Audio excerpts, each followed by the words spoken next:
There was a time when the four most exciting words in a child's life were simple. We're going to Toys R Us. Not just a toy store, but a $12 billion global empire of plastic dreams and blinking lights.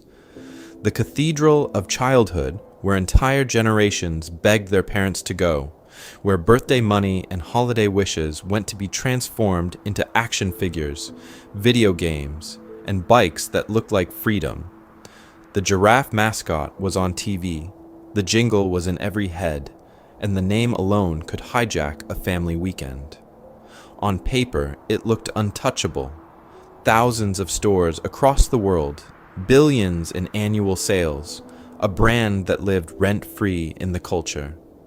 Even near the end, Toys R Us was still generating more than $11 billion a year in revenue. The company was cash flow positive, the aisles were busy, the shelves were stuffed. And yet, this giant bled to death in silence. Because behind the bright colors and birthday parties, something else was happening.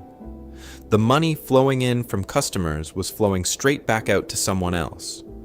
Interest payments, fees, obligations that had nothing to do with toys, children, or families, but everything to do with how the company was owned and how its balance sheet had been quietly rewired. In 2005, three of Wall Street's most powerful players, KKR, Bain Capital, and Vornado, took Toys R Us private in a $6.6 billion leverage buyout. That phrase sounds technical, almost boring. In reality, it meant loading the company with more than $5 billion of debt and then telling it to keep smiling for the cameras. From that moment, every year became a race between what the stores could earn and what the lenders demanded. Over the next decade, Toys R Us would reportedly pay over $5 billion in interest and fees alone, more than the entire price the buyers had paid for the company. While Walmart, Target, and a young Amazon were pouring money into e-commerce, logistics, and data, Toys R Us was pouring money into its creditors. The result was invisible at first. Slightly shabbier stores, aging carpet, a website outsourced through a long Amazon deal that taught it nothing about the online future. Let me take you back to that tension for a moment. Parents walked in and saw magic aisles. Private equity partners looked at the same building and saw a collateral pool. Families saw birthday traditions. Bankers saw cash flows to be pledged, refinanced, and extracted. It's an example of what happens when a living business is treated like a financial product, when the story on the sales floor and the story in the loan documents move in opposite directions. This is not just the story of one toy chain that lost to the internet. It is, at times inspiring and at times chilling, a story about money, power, and quiet pressure. From the birth of the toy superstore to that $6.6 billion deal, from the Amazon partnership that backfired to the final liquidation of 1,600 stores and 33,000 jobs, this journey reveals a pattern that is still playing out in brands people love right now. So how does a company that makes billions a year finally die owing more than it's worth? It dies when the numbers behind the magic turn into a trap, not in the aisles, on the balance sheet. This story is not just about a toy store losing to Amazon. It is a story about money, power, and a capital structure that quietly loaded the gun years before anyone heard the shot. There was a time when Toys R Us looked untouchable, a $12 billion empire of plastic dreams, the original category killer, that did to small toy shops what Standard Oil once did to tiny refineries. Endless shelves, ruthless scale, a format that took the post-war big box revolution and pushed it to its logical extreme. By every surface metric that executives brag about at conferences, brand recognition, revenue, foot traffic, it was winning. But this story is one of two overlapping movies playing at the same time. On one screen, a visionary retail machine, perfect for the mall age, squeezing costs, dominating vendors, turning holidays into predictable waves of wealth. On the other screen, a slower, quieter horror film where debt is not a plot twist, but a creature that moves just off camera, feeding on interest payments and waiting for a downturn. Because in 2005, that creature got a name. KKR, Bain Capital, and Vornado bought Toys R Us in a $6.6 billion leveraged buyout, loading the company with more than $5 billion of debt. The business still sold billions in toys. The parking lot still filled up every December. Yet from that point on, a huge share of the cash that could have refreshed stores, built websites, and modernized logistics went somewhere else, to lenders, fees, and the invisible overhead of financial engineering.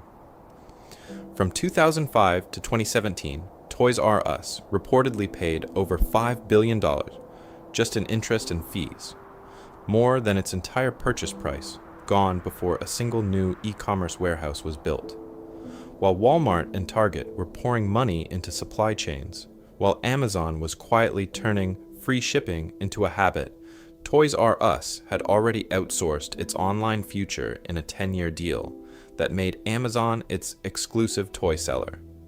Let me take you back to that, the leading toy retailer, handing the keys to the very platform that would train its customers to shop somewhere else. So here is the unsettling question at the center of this balance sheet horror film.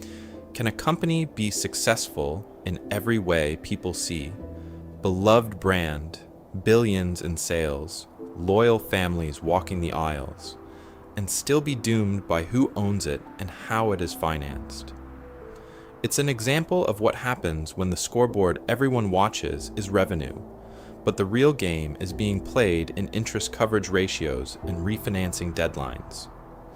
At times inspiring and at times chilling, the full arc of Toys R Us runs from the optimistic birth of big box retail after World War II, through the 1980s and 1990s expansion into the private equity era of the 2000s and the rise of Amazon.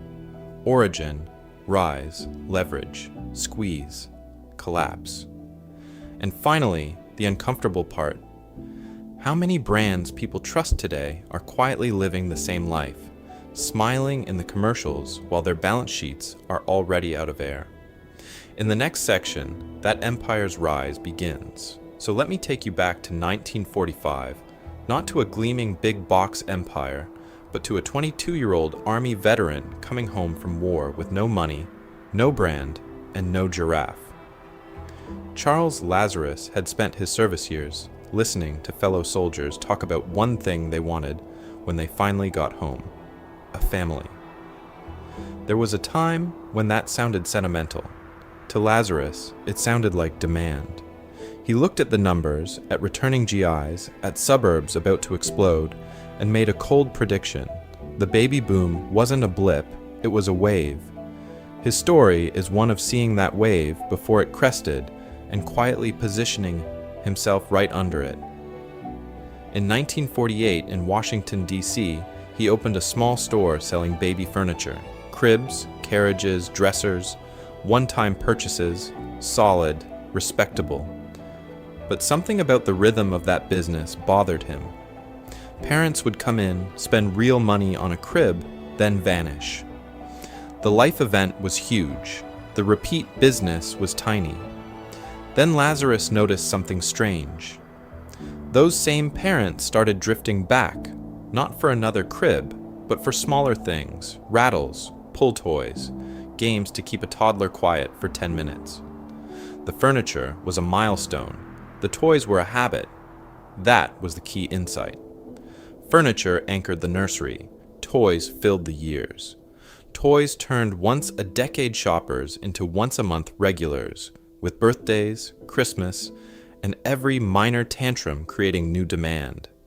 There were rapid repeat purchase cycles, seasonal spikes, and an emotional pull that made price tags blur. A child begging in the aisle had more power than any salesman. Lazarus realized a specialized high-volume toy retailer could turn that emotion into a machine, so he pivoted. The baby furniture store stretched, then mutated, into something louder, brighter, more relentless. Rows of toys, floor to ceiling, endless SKUs. A place where a kid could run wild while a parent's budget quietly surrendered. To match that energy, the brand itself had to feel like play. The name Toys R Us arrived with a deliberate, playful misspelling and a backward R that looked wrong to adults and perfect to children. It was dry corporate strategy disguised as a child's handwriting. Then came Jeffrey the Giraffe, tall, goofy, instantly recognizable. He turned a warehouse of inventory into a character-driven world, appearing in commercials, parades, and the fantasies of kids who didn't want to grow up. Inside the stores, bright colors, wide aisles, and towering shelves created something that felt less like shopping and more like a low-budget carnival built entirely out of plastic. At times inspiring and at times chilling, it's an example of what happens when a simple idea is pushed to industrial scale. By the 1970s and 1980s, that scale and specialization made Toys R Us almost unbeatable, a category killer that bent suppliers and seasons to its will. But the same sprawling buildings, the same focus on volume, the same dependence on physical aisles and holiday surges would one day become anchors in a world of e-commerce, shrinking attention, and most dangerously, debt. Because while Jeffrey was smiling on TV, something else was quietly learning how to weaponize that empire's balance sheet. And when those two forces finally collided, the toy store that grew out of one veteran's bet on the baby boom would discover what happens when the real game isn't being played in the aisles at all. There was a time when walking into Toys R Us felt less like entering a store and more like stepping into a temple built to one idea: toys and nothing else. Not only did it promise more choice than any parent had ever seen, it promised those toys cheaper, stacked higher, and sold faster than the corner shop down the street could even imagine. This was the birth of the category killer. One category, one roof, a massive, specialized box that smothered every competitor by offering more selection and lower prices than anyone else could match. Bookstores would copy it. Electronics chains would copy it. But in the 1970s and 80s, Toys R Us was writing the playbook in real time, turning playthings into a serious empire. Let me take you back to a Saturday in 1986. Automatic doors hiss open, cold air hits. The ceiling is high, almost industrial, buzzing with fluorescent lights. In front, bikes hang from the rafters like trophies. To the left, a wall of video games. To the right, plastic ride-on cars lined up like a tiny dealership. Then the aisles. Long warehouse-style corridors, concrete floors, towering metal shelves stacked to the ceiling. Dolls, action figures, model trains, science kits, board games, every brand a kid could name, and hundreds they couldn't yet pronounce. For a child, it was overwhelming. The eye didn't know where to land. Rows of Barbie faces staring down, an entire canyon of Hot Wheels, a Nerf section that looked ready to arm a small militia. It was the sensory opposite of the quiet glass counter toy shop. This was abundance as strategy, choice as a weapon. Behind that spectacle was cold arithmetic. Because Toys R Us bought enormous volumes, it could squeeze manufacturers for lower wholesale prices, better payment terms, and exclusive assortments. Vendors who wanted national exposure lined up for shelf space, and the company rewarded them with massive orders, rapid inventory turns, and end cap displays that could make or break a product's year. The margin came not from charging more, but from paying less and selling faster, over and over. Operationally, it looked almost military. Standardized layouts meant a parent in Ohio could find the same Lego aisle in seconds as a parent in Florida. Centralized buying in New Jersey, not local managers, decided which SKUs lived or died. Early sales data, scanned at the register, flowed back into that headquarters, telling buyers which toys to double down on and which to quietly bury. His story is one of Wall Street titans, but this story is one of barcodes, pallets, and trucks turning toys into logistics. At times inspiring and at times chilling, it's an example of what happens when efficiency becomes a religion. At its peak, Toys R Us looked untouchable, its fluorescent cathedrals printing money. Yet hidden inside the model were dangerous assumptions, endless foot traffic, obedient vendors, cheap credit, and a world where the battlefield stayed inside those four walls. The problem? The real war for toys was about to move somewhere those towering aisles couldn't reach. There was a time when Toys R Us didn't just sell toys, it owned the idea of toys. In the late 1980s and early 1990s, those fluorescent cathedrals were pulling in billions a year, controlling an estimated 1/5 of the entire US toy market, and planting the giraffe flag in Europe, Asia, and Latin America. Not only was it the biggest toy retailer in America, it was the blueprint for a new kind of global toy empire. Let me take you back to that moment. A hot Christmas item could live or die based on one question. Did Toys R Us give it an aisle, an end cap, or nothing at all? Manufacturers knew the answer determined their year. Hasbro, Mattel, Nintendo, Sega, all of them were chasing volume, and volume meant those endless rows of shelves under buzzing lights. If Toys R Us took a big position, factories ran at full tilt. If it hesitated, production lines went quiet. That dependence gave the retailer power far beyond its smiling mascot. Toys R Us could demand better prices, longer payment terms, and exclusive versions of toys. It could push vendors to fund circulars, TV promotions, and midnight launches, then pay them months later using the float as interest-free financing. Because brands were terrified of losing space, they accepted strict delivery windows, rigid packaging rules, and last-minute orders that turned their own operations into satellites orbiting the big box. Psychologically, the grip was even tighter. For parents, there was a default script: birthday coming up, holiday approaching, big report card reward. You went to Toys R Us. It was where a child's wish list met a family's money. The jingle was stuck in millions of heads, the catalog arrived like a seasonal scripture, and walking through those automatic doors felt like stepping into childhood itself. At times inspiring, and at times chilling, it showed how a brand can move from store to ritual without anyone really noticing. Because of that ritual, the moat looked unbreakable.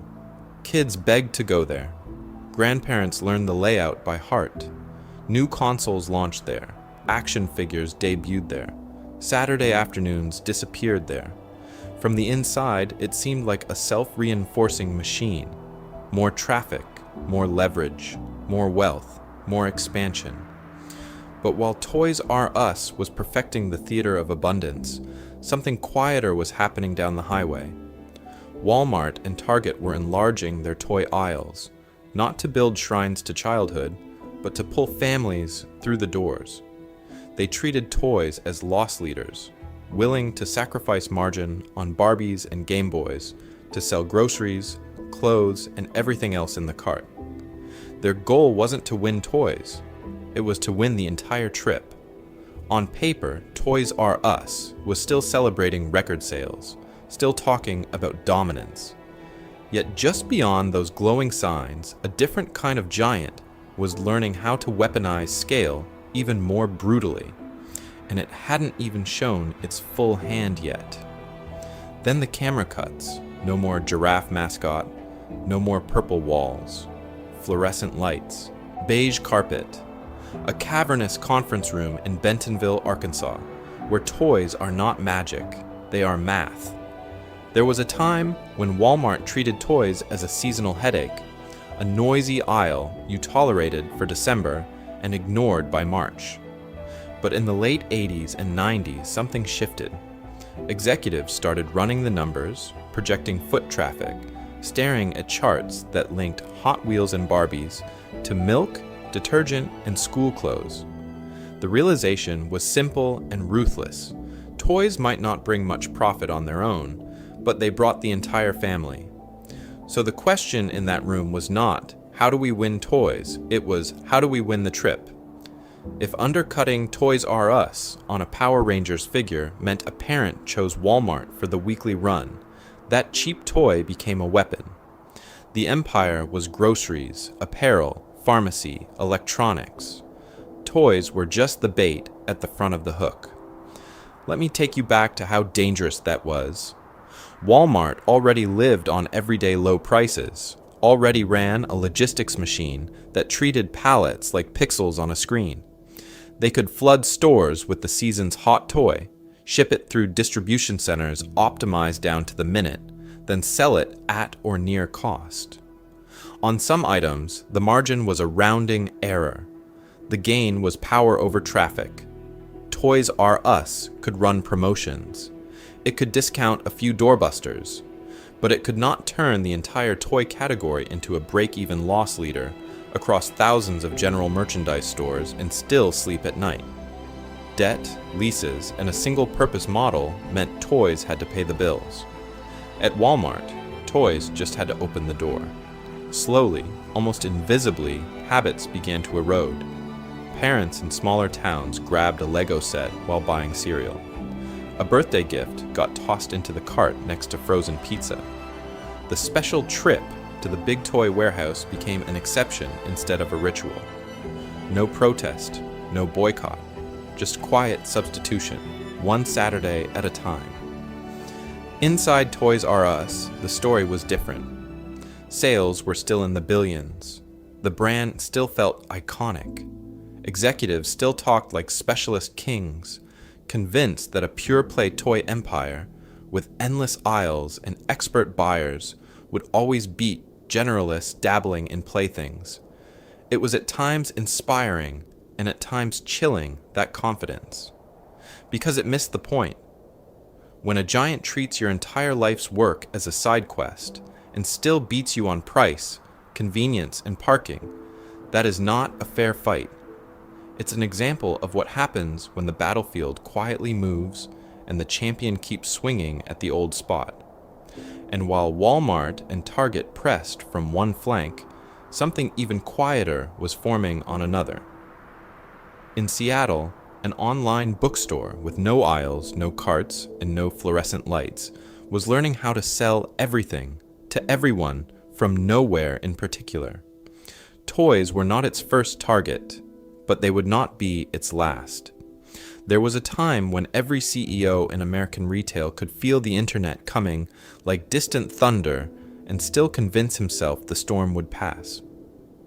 In 1990 and 2000, .com logos were exploding across billboards. Money was pouring into websites that had never turned a profit, and yet inside the big chains, the mood was closer to confusion than panic. Was this a new empire of code and servers, or just another tech bubble that would finally burst and leave the malls untouched? Let me take you back to those years. Pets.com was buying Super Bowl ads, grocery sites were promising to replace supermarkets, and Wall Street was rewarding companies for losing money as long as they added .com to the end of their name. Traditional retailers watched this circus, watched the volatility, and told themselves that real life still happened in real aisles, under real fluorescent lights, with real carts and crying children. Toys R Us was still pulling in over $11 billion in revenue, still the dominant toy destination for the American family. From the inside, it did not feel like poverty, it felt like security. So when a small but fast-growing online bookstore from Seattle came knocking, Toys R Us did not see a threat, it saw a contractor. In 2000, the company signed a 10-year exclusive deal with Amazon. Amazon would run the Toys R Us website, handle the servers, process the orders, manage the shipping. Toys R Us would do what it already understood: supply the inventory, lend the brand, collect a share of the money. On paper, it was elegant, low risk. Outsource the headache, keep the power. Management framed e-commerce as a technical nuisance, not a strategic battlefield.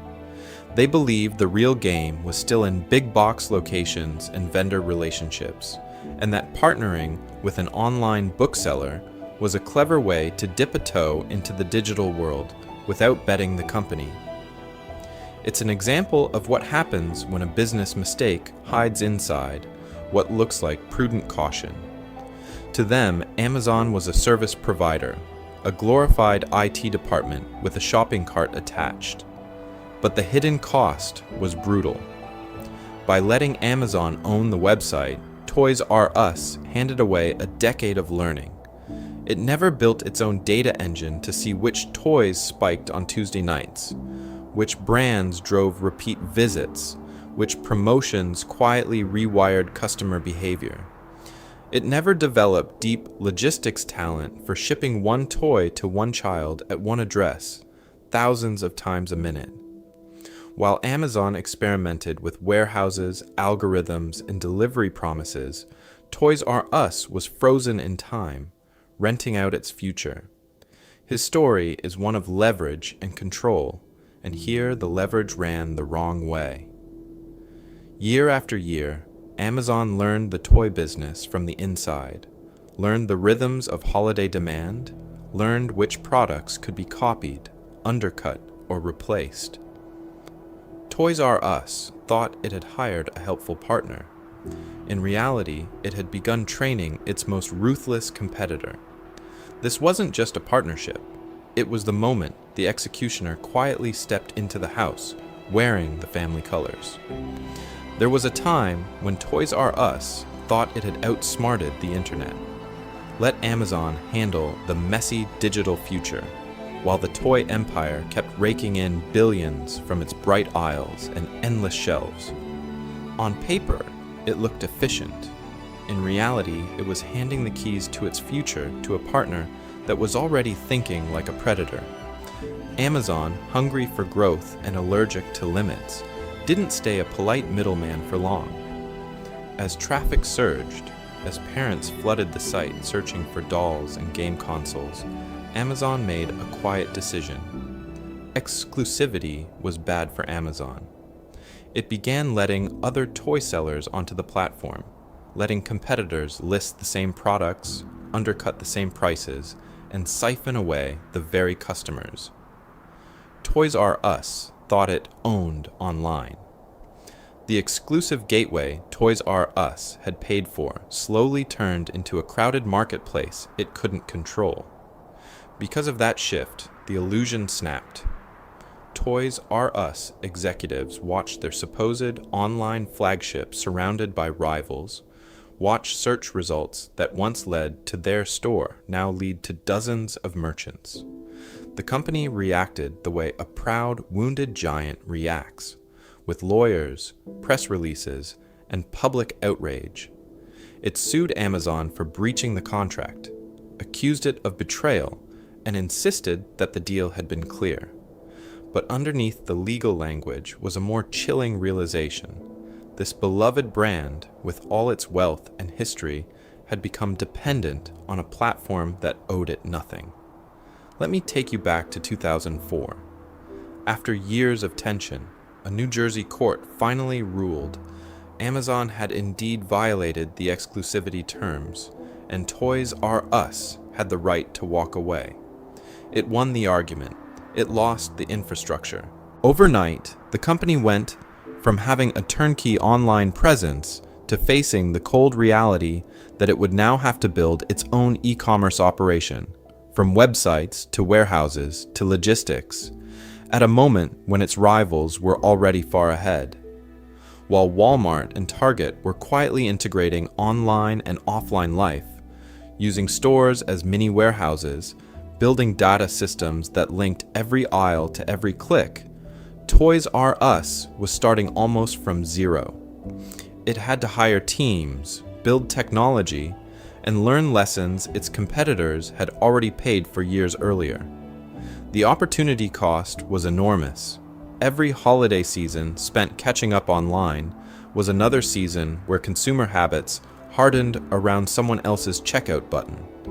And just as the company stumbled away from Amazon, stripped of its digital crutch and staring at a future it no longer understood, another offer appeared. Not from Silicon Valley, but from Wall Street. A different kind of partner, promising money, power, and one last chance to secure the empire, at a price that would, at times inspiring and at times chilling, redefine the rest of Toys R Us's life. Wall Street didn't show up with teddy bears, it showed up with term sheets. Behind the friendly talk of unlocking value was a financial weapon with a harmless name, the leveraged buyout. There was a time when buying a company meant paying for it. An LBO flips that on its head. In plain language, a leveraged buyout is when a group of investors buys a company mostly with borrowed money, then hands the bill to the company they just bought. They put in a small slice of their own cash, borrow the rest, and then load that debt directly onto the target's balance sheet. Let me take you back to something more familiar. Imagine buying a house with a tiny down payment. A bank fronts nearly the entire price. On paper, the house now belongs to you. But in this story, the twist is subtle and ruthless. Instead of you going to work to pay the mortgage, the house is told to pay it. Every month, the rent the house collects from tenants has to cover the interest. If the furnace breaks, the roof leaks, or the neighborhood changes, there is very little margin for error, because the bank still wants its money. That is the leveraged part. Debt, doing the heavy lifting. For private equity firms, this model is addictive. With relatively little of their own money, they can seize control of huge companies, extract fees, push for aggressive changes, and if things go well, walk away with outsized gains. When the company's cash flow is strong, leverage amplifies returns the way a magnifying glass intensifies sunlight. But magnified sunlight can also burn, because once an LBO closes, the company's cash flow now has to feed two beasts. First, the normal needs of life, paying workers, keeping stores open, fixing systems, investing in the future. Second, a new relentless obligation, heavy interest payments on billions in debt.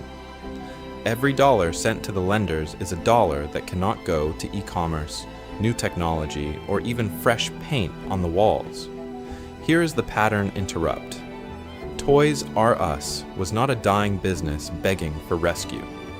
It was a global empire selling over $11 billion a year in toys, still profitable, still beloved by families. Yet in 2005, KKR, Bain Capital, and Vornado agreed to take it private in a $6.6 billion leveraged buyout that would, overnight, turn a healthy retailer into a highly leveraged financial instrument. Because of that deal, more than $5 billion of debt would now sit on the company's shoulders. Interest would quietly siphon away cash for more than a decade, at times inspiring and at times chilling in its efficiency. From the outside, the giraffe mascot smiled. Inside, the balance sheet started to suffocate. It is an example of what happens when a toy store stops being just a business and becomes collateral. And once the ink on that LBO dried, the countdown began. Once the countdown began, the next move came fast. In March 2005, three of the most feared names on Wall Street walked into Jeffrey the Giraffe's world with smiles and term sheets. KKR, Bain Capital, and Vornado Realty Trust were not in the toy business. They were in the money business, in the power business, in the business of buying empires with other people's cash. There was a time when those names were whispered with the same mix of awe and resentment that old oil barons inspired. KKR had helped invent the modern leverage buyout in the 1980s. Bain Capital had a reputation for ruthless efficiency, slicing through corporate fat and, sometimes, through the bone. Vornado was a real estate shark, specializing in turning land and buildings into financial engines. Together, they formed a consortium and made their move on a $12 billion toy empire that still dominated its category. The headline was simple and seductive. The group would take Toys R Us private in a $6.6 billion deal. No hostile drama, no courtroom brawl. Just a clean sale, a premium for shareholders, and a promise that, away from the glare of quarterly earnings calls, the company could finally fix its aging stores and reinvent its life for the digital age. On paper, it sounded at times inspiring and at times chilling, like a rescue mission led by people who always got paid first. But let me take you back to the fine print, because that is where the real story lived. Out of that $6.6 billion price, more than $5 billion was financed with debt. Not debt that would sit on KKR's balance sheet. Not Bain's. Not Vornado's. This mountain of obligations would be pushed directly onto Toys R Us itself. Overnight, the company went from a relatively flexible operator to a heavily leveraged borrower whose future was chained to interest rates and repayment schedules. The numbers tell the truth with no emotion at all. Before the buyout, Toys R Us had room to maneuver, to invest, to stumble, and recover. After the buyout, it faced hundreds of millions of dollars a year in interest payments alone. Cash that could have gone into e-commerce, store remodels, or logistics was now pledged to banks and bondholders. The toy aisles still glowed under fluorescent lights, but the balance sheet had been quietly rewired into a machine for transferring wealth upward. From the front door, nothing looked different. The commercials still ran.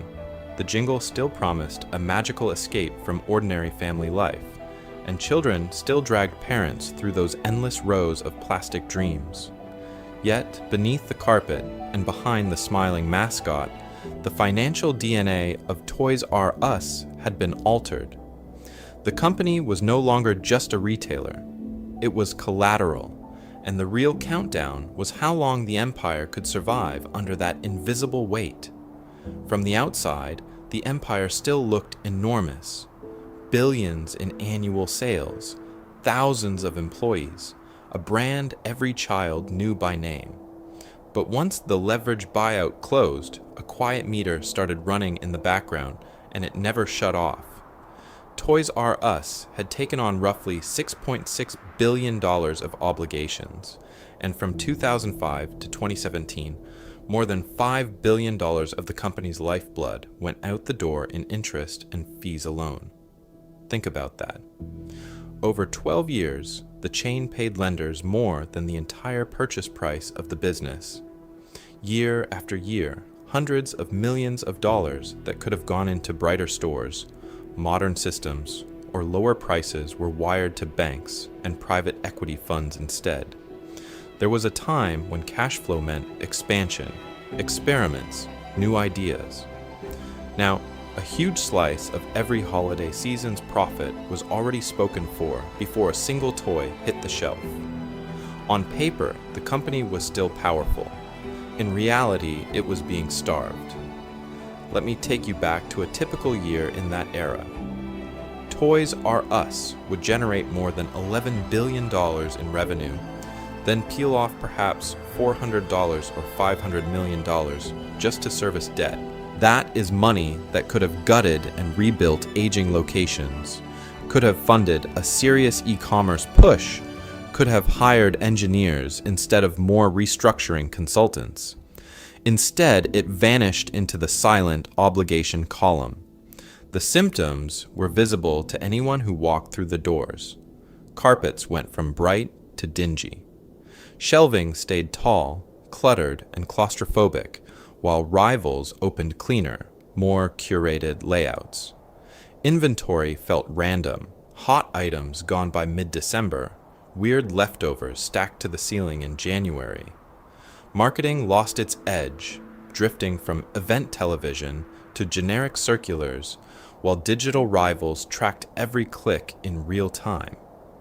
Online, the gap was even more brutal. After outsourcing its website in 2000, Toys R Us never truly caught up. By the 2010s, Amazon and Walmart were running sophisticated recommendation engines, same-day delivery pilots, and data-driven pricing. Toys R Us offered a clunky site, slow fulfillment, and in-store pickup that sometimes meant an employee wandering the aisles with a printout. It's an example of what happens when the money that should build the future is chained to the past. Because of that underinvestment, the vicious cycle tightened. A weaker experience pushed parents to competitors. Lower sales made the towering debt load feel even heavier. To hit interest payments, management squeezed payroll, delayed remodels, cut experiments. At times inspiring and at times chilling, this was still a company throwing off billions in revenue while slowly losing the power to control its own destiny. And then, finally, another quiet shift began. As the walls closed in, vendors and landlords started reading the numbers more closely. Toys R Us could still fill their orders, for now. But behind the scenes, credit insurers were whispering, and the first partners were about to ask a dangerous question. Would they get paid back at all? Vendors were asking if they'd get paid back. Inside the company, a harsher question was already on the table. On paper, was Toys R Us actually fine?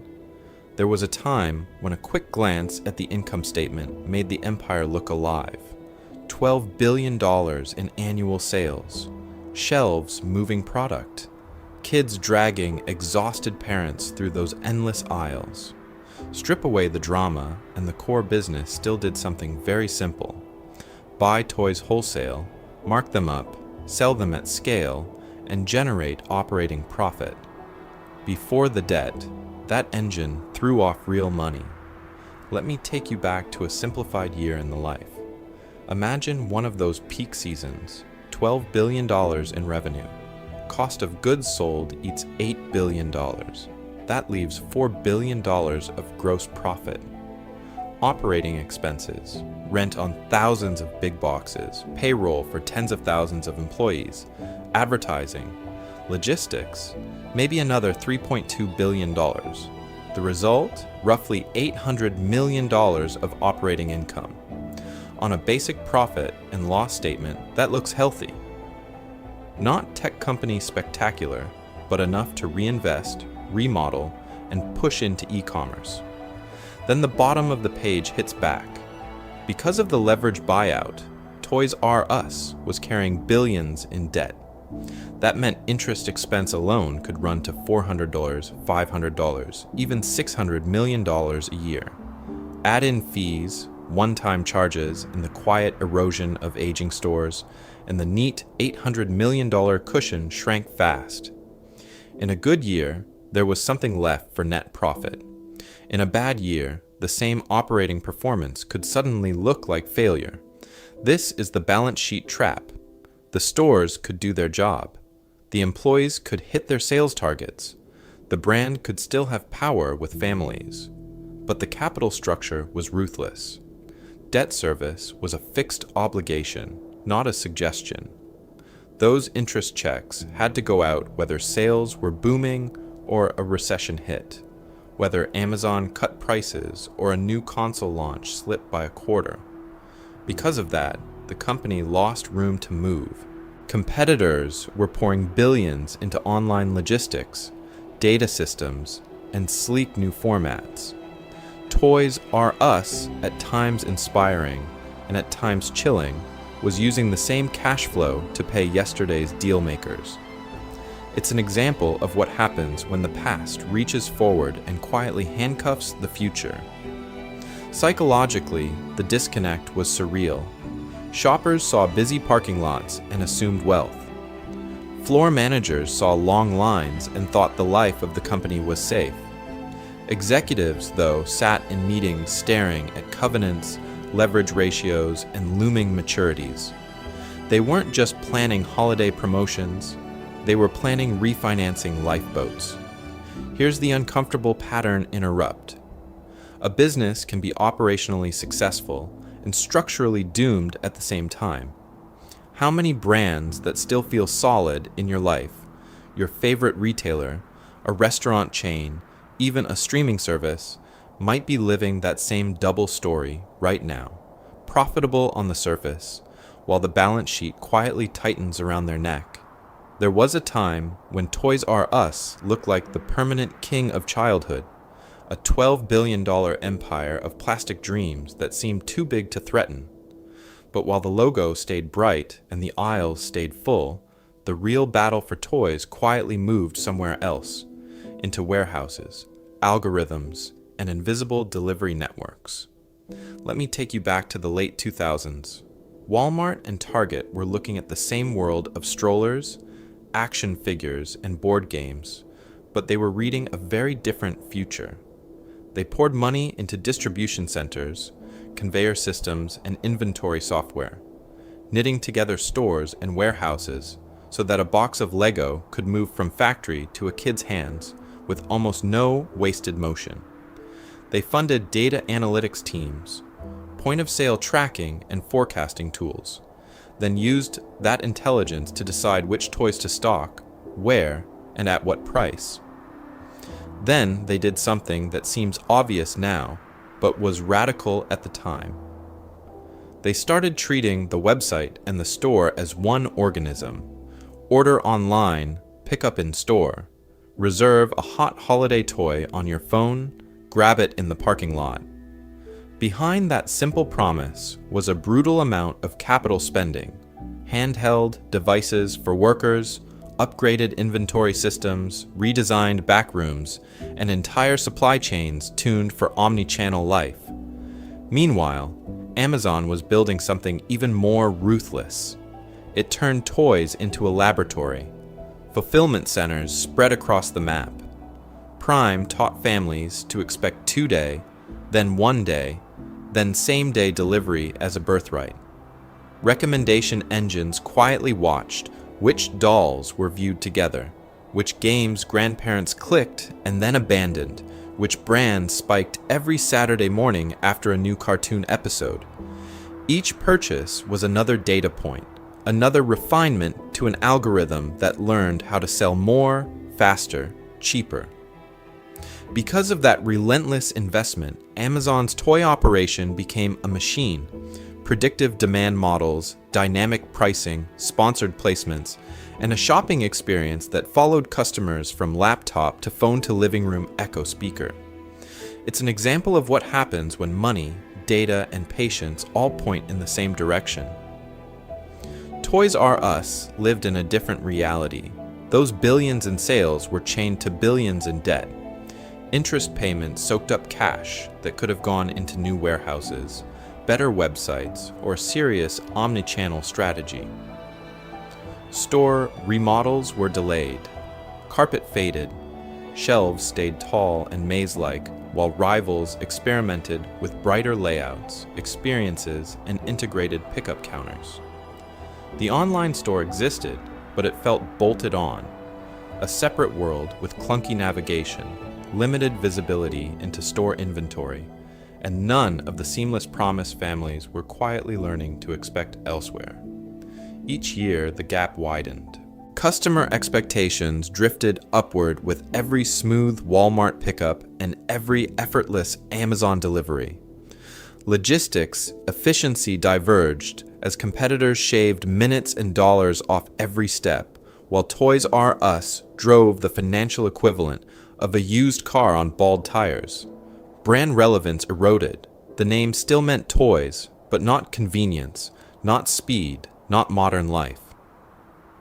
By the mid-2010s, Toys R Us was still a big player in toys, still moving billions of dollars worth of merchandise. But the battlefield had shifted to a terrain it was never funded to fight on, and the next phase would show what happens when the war comes directly to its front door. The war did not stay abstract for long. It walked straight through the automatic doors, under the humming lights, and into the place that was once every kid's favorite empire. There was a time when stepping into Toys R Us in the 1990s felt like crossing a border. The air hit different. Stacked to the ceiling, rainbow bright boxes formed walls of plastic possibility. Game Boys and N64s screamed from end caps, and the bike aisle looked like a chrome river running into infinity. Parents remember the sound as much as the sight.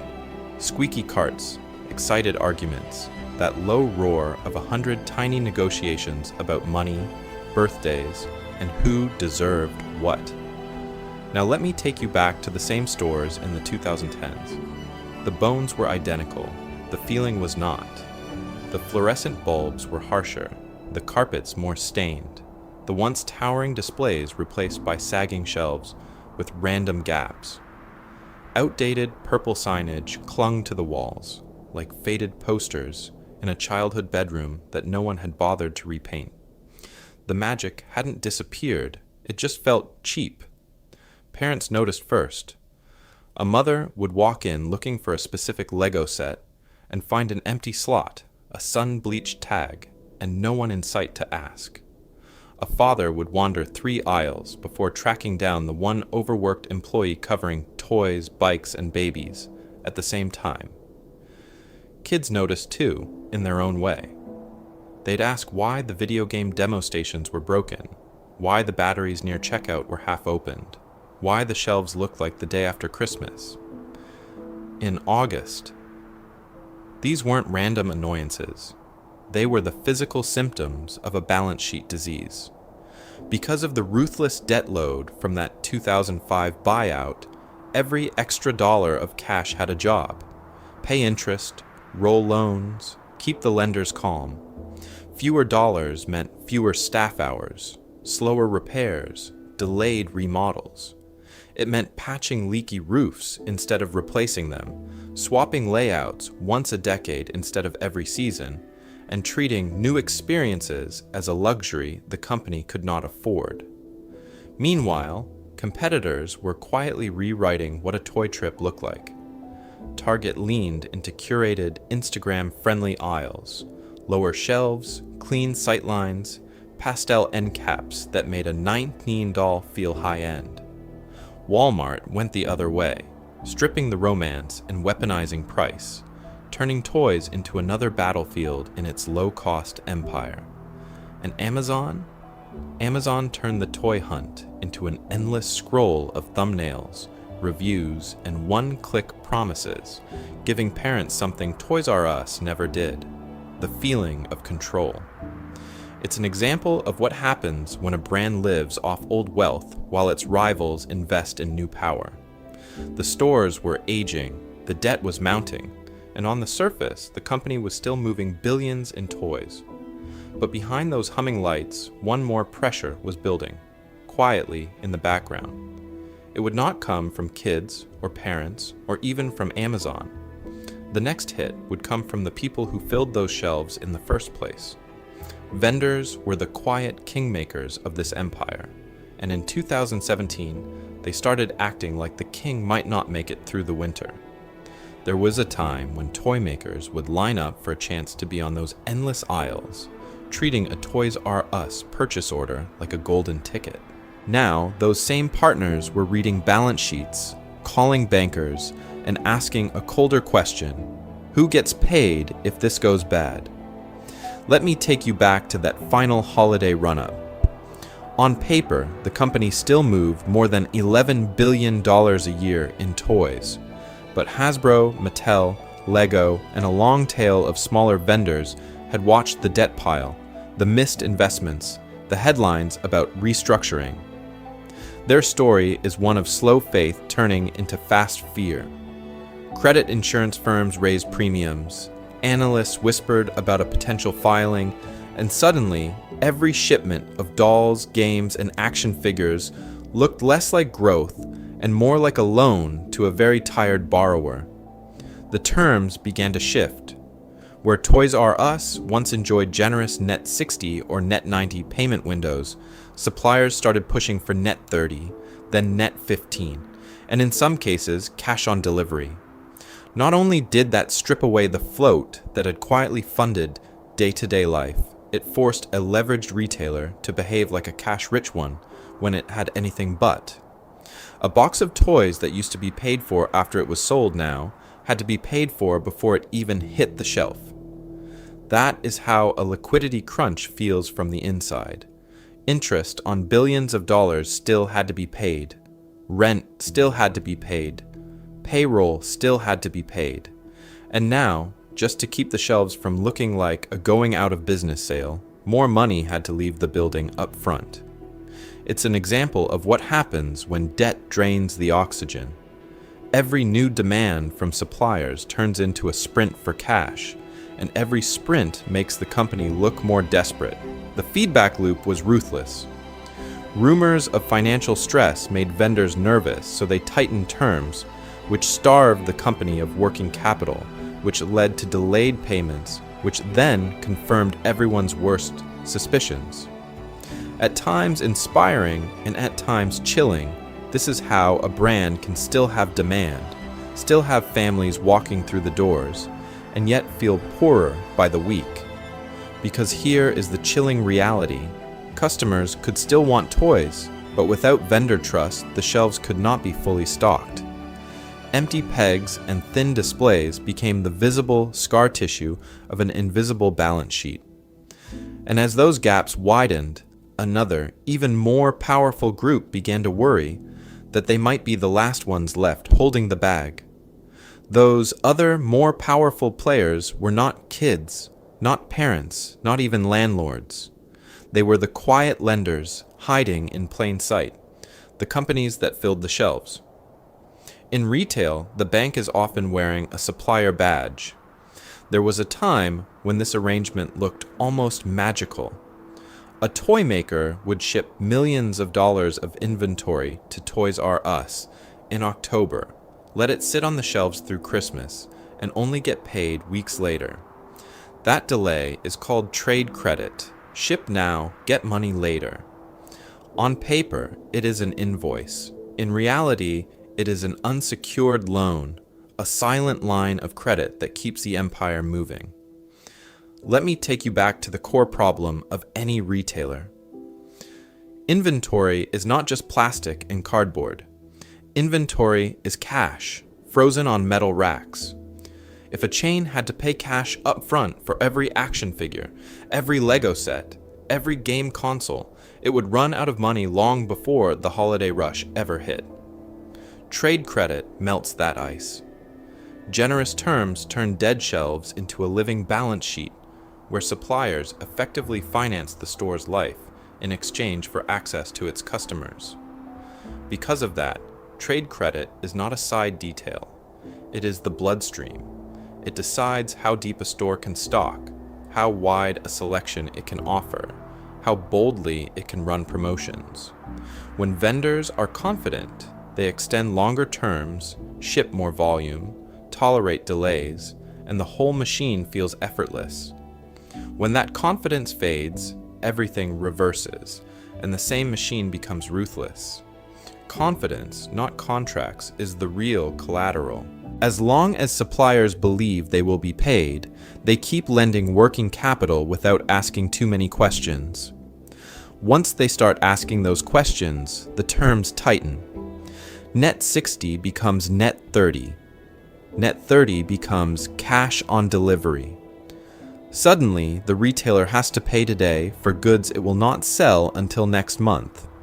That is how a quiet accounting adjustment turns into a very loud cash crunch. Toys R Us entered this world with enormous leverage in both senses of the word. It was a $12 billion toy empire commanding premium shelf space for every major brand.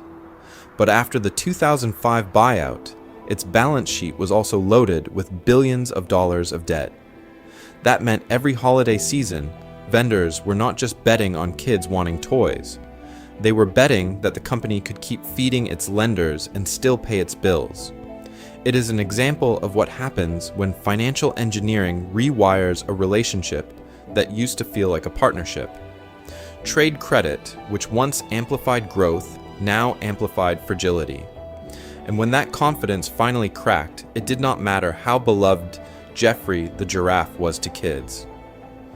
There was a time when a Toys R Us invoice was treated almost like cash.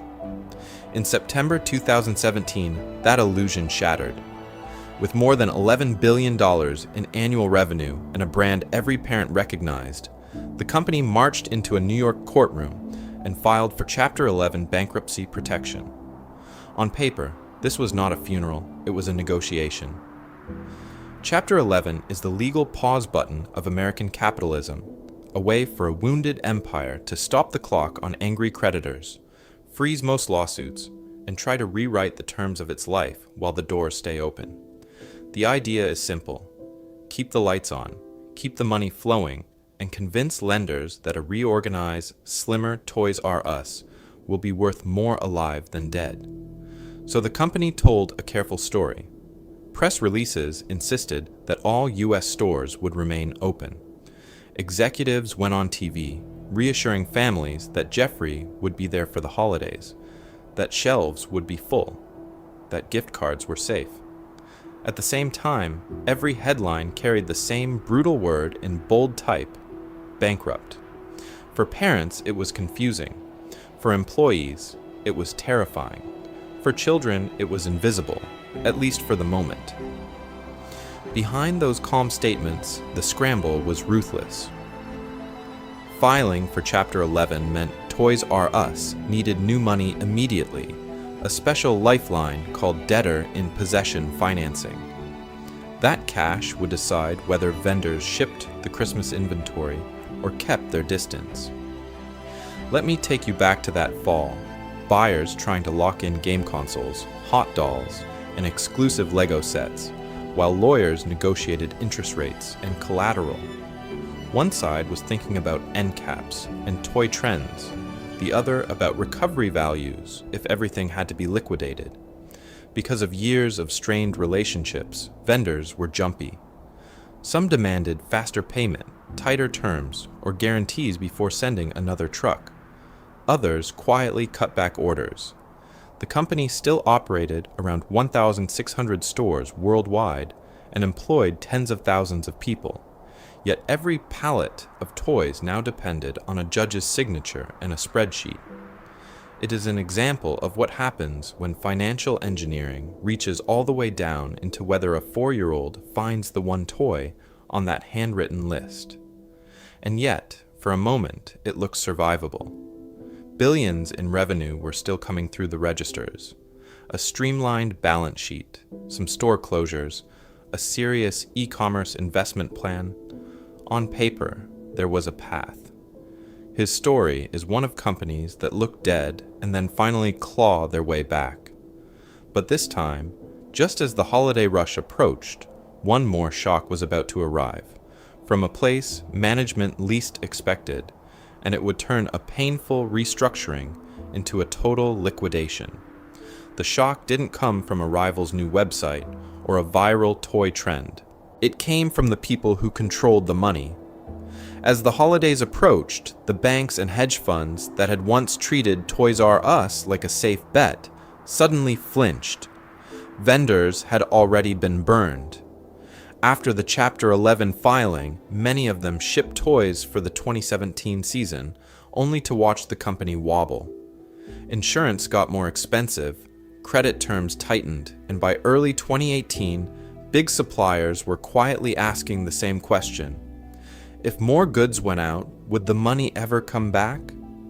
Lenders saw that fear, saw the weakening sales, and refused to extend the extra financing management said was essential to get through one more Christmas. There was a time when a retailer in trouble could still bargain for time, trade a few hundred leases for a lifeline, and crawl back. Here, the opposite happened. Because the lenders were unwilling to put in enough new cash, and the vendors were too nervous to fully support another holiday season, the theoretical turnaround plan on paper died in silence. The balance sheet that was supposed to be restructured became a countdown clock.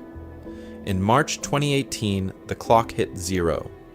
The announcement landed like a bomb. Toys R Us would liquidate its U.S. operations, roughly 800 stores, tens of thousands of workers, an empire of plastic aisles and neon signs, wiped out in a few lines of legal language. Overnight, managers across the country went from briefing teams on sales goals to explaining severance packets. Then the slow-motion demolition began. Shelves that once held carefully arranged displays turned into chaotic piles as liquidation firms slashed prices, marked everything down, and then down again. Bikes, video games, Lego sets, all converted into cash as quickly as possible. Store fixtures were tagged and auctioned off. Even the shopping carts were sold. Outside, crews unbolted Geoffrey the Giraffe statues from entrances that had greeted families for decades, loading them onto trucks like any other piece of scrap. Inside those final weeks, the emotional contrast was brutal. Parents brought kids in to say goodbye to their favorite toy store, taking photos under half-lit signs and telling stories about midnight console launches and birthday shopping sprees. Children clutched clearance bin toys, not quite understanding why this place from their early life was vanishing.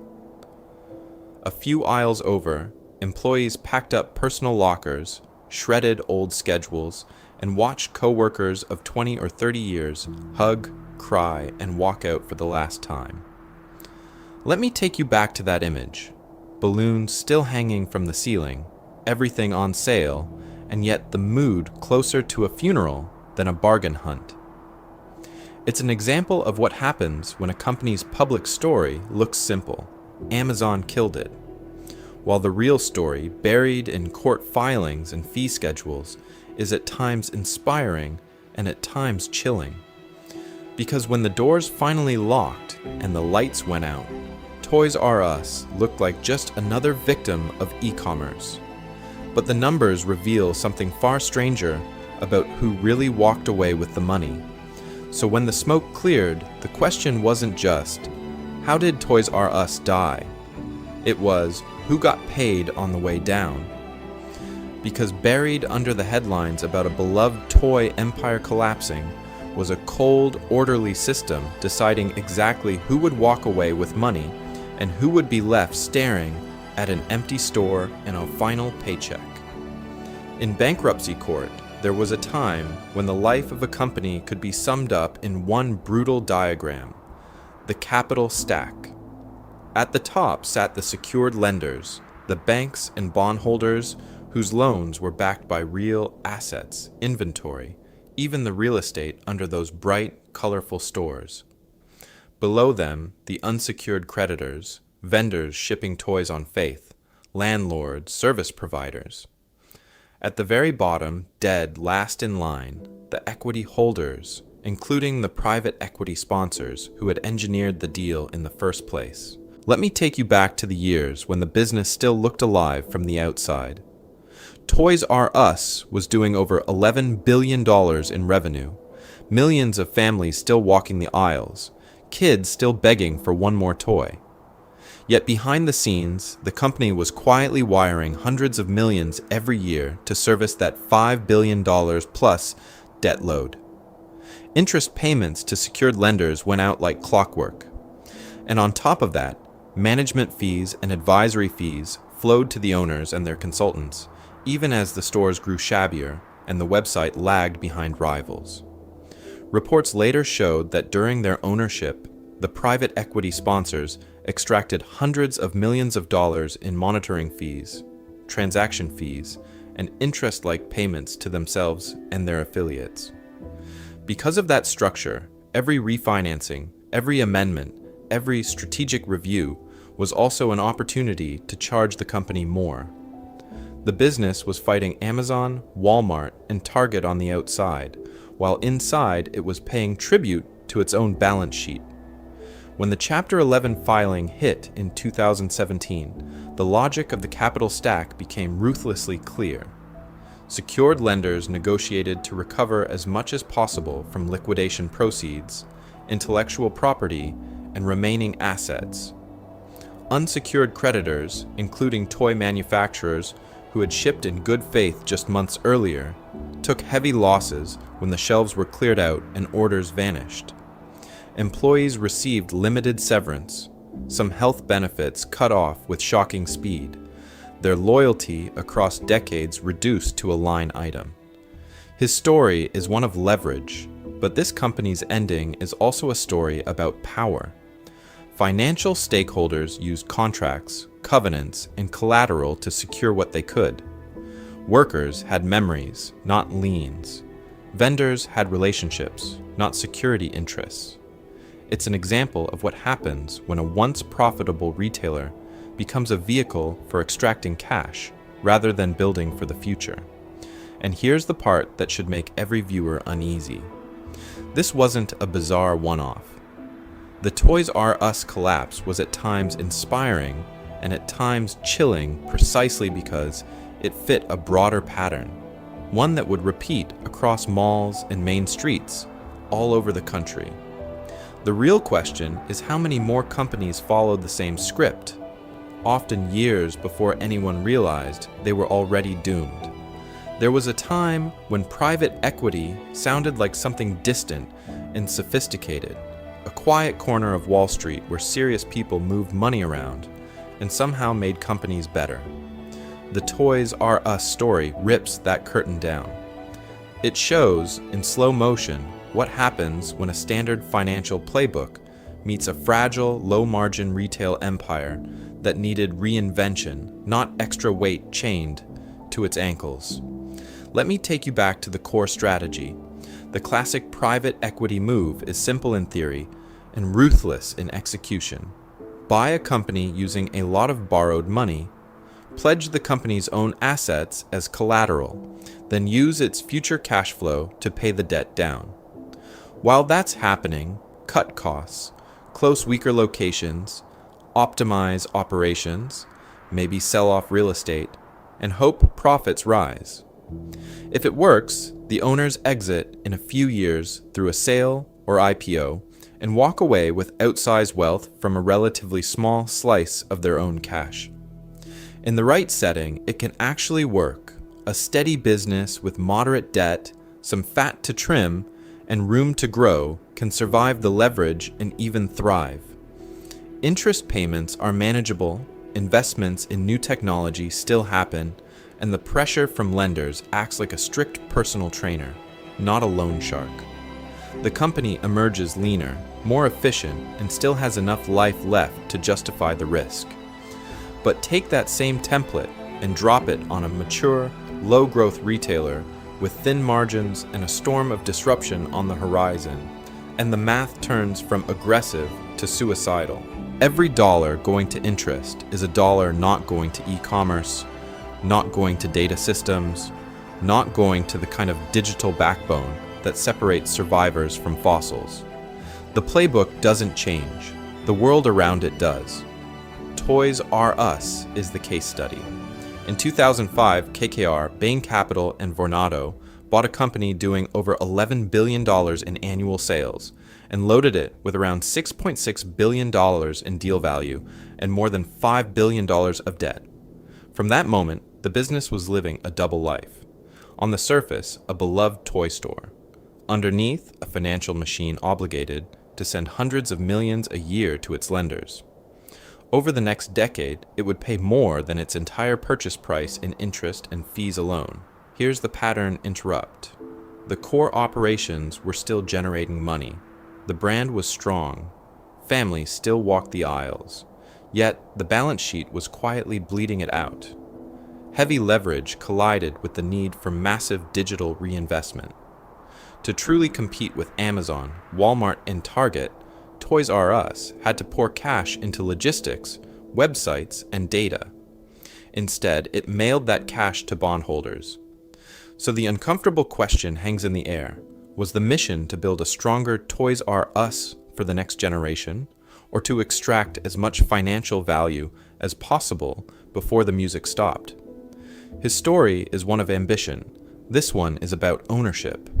And as the next phase shows, once the debt clock starts ticking, even a giant toy empire can discover there is no extension on the deadline. There was a time when the easy explanation was enough. Amazon killed Toys R Us. End of story. Clean villain, clean victim, no spreadsheets required. But the numbers tell a stranger, quieter story. Even as late as 2016, Toys R Us was still pulling in over $11 billion a year in revenue. That is not what a brand looks like when families have abandoned it. Let me take you back to those final years. The parking lots were thinner than in the 90s, but they weren't empty. Birthday parties still funneled parents into the aisles, grandparents still wandered in looking for whatever the kids are into now, and the company still operated around 1,600 stores worldwide. Toy demand hadn't vanished, it had multiplied. Kids were drowning in toy options, from Target runs to Walmart end caps, to one-click orders that arrived in 2 days and eventually 2 hours. The problem was not that children stopped wanting toys. The problem was that toys could now arrive through more channels, in more formats, with less friction, and Toys R Us was the one big player trying to fight a modern war with a balance sheet from another era. While Amazon was burning cash to build warehouses and data systems, Toys R Us was burning cash on interest payments. From 2005 to 2017, it paid over $5 billion just to service the money that had been used to buy it.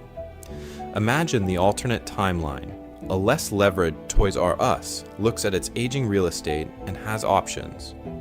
It can close underperforming stores quickly, pour hundreds of millions into a real e-commerce operation, redesign stores into playgrounds and experience centers, and actually learn from the data flowing through its own website instead of outsourcing its online life.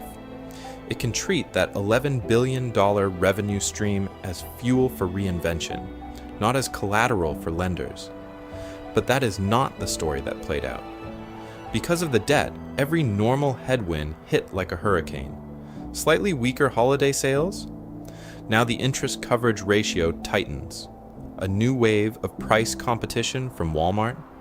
Now vendors get nervous, shorten payment terms, and the cash squeeze worsens. The rise of Amazon and the slow drift to online shopping were real, but under the weight of fixed obligations, what could have been survivable competitive pressure became fatal.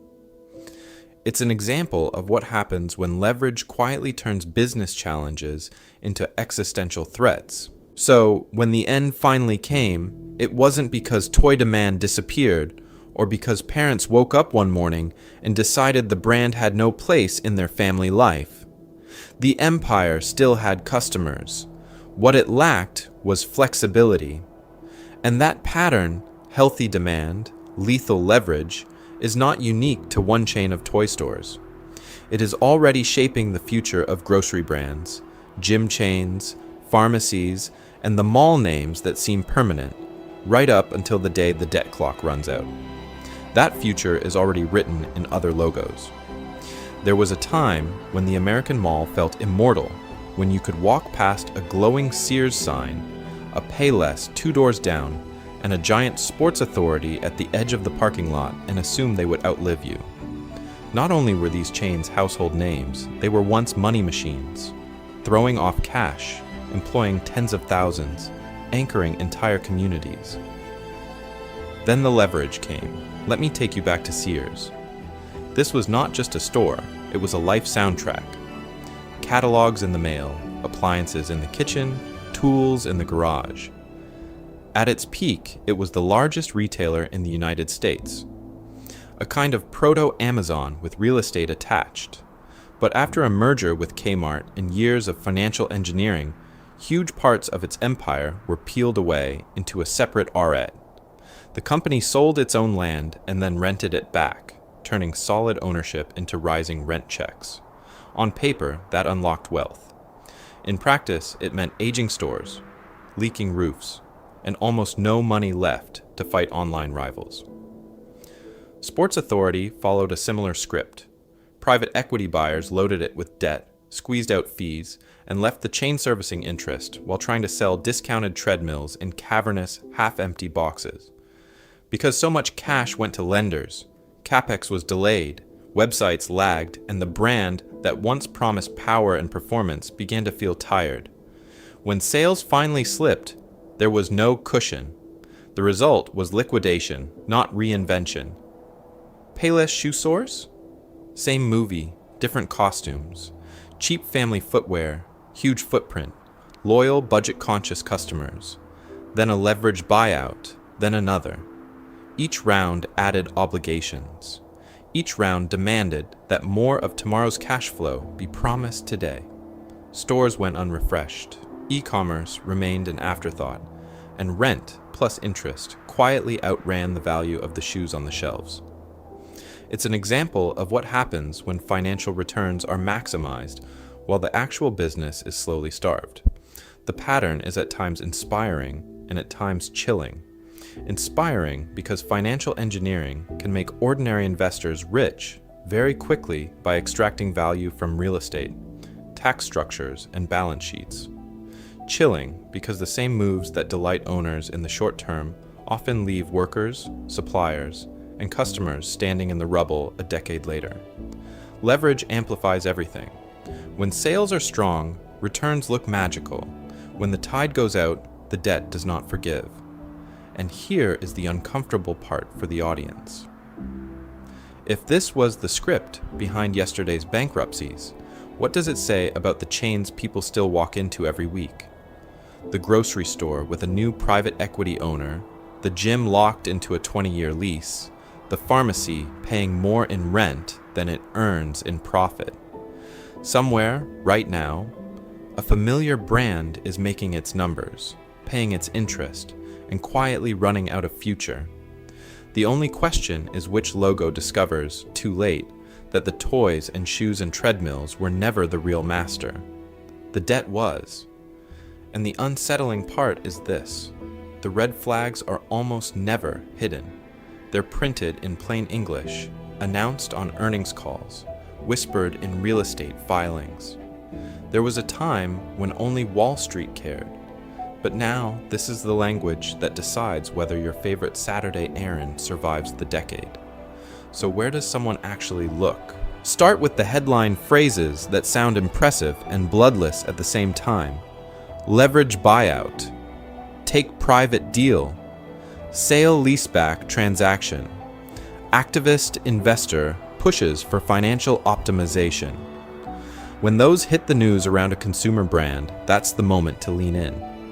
Because behind each phrase is the same story. Someone is trying to pull more money out of the business than the business can safely give. Let me take you back to Toys R Us for a second.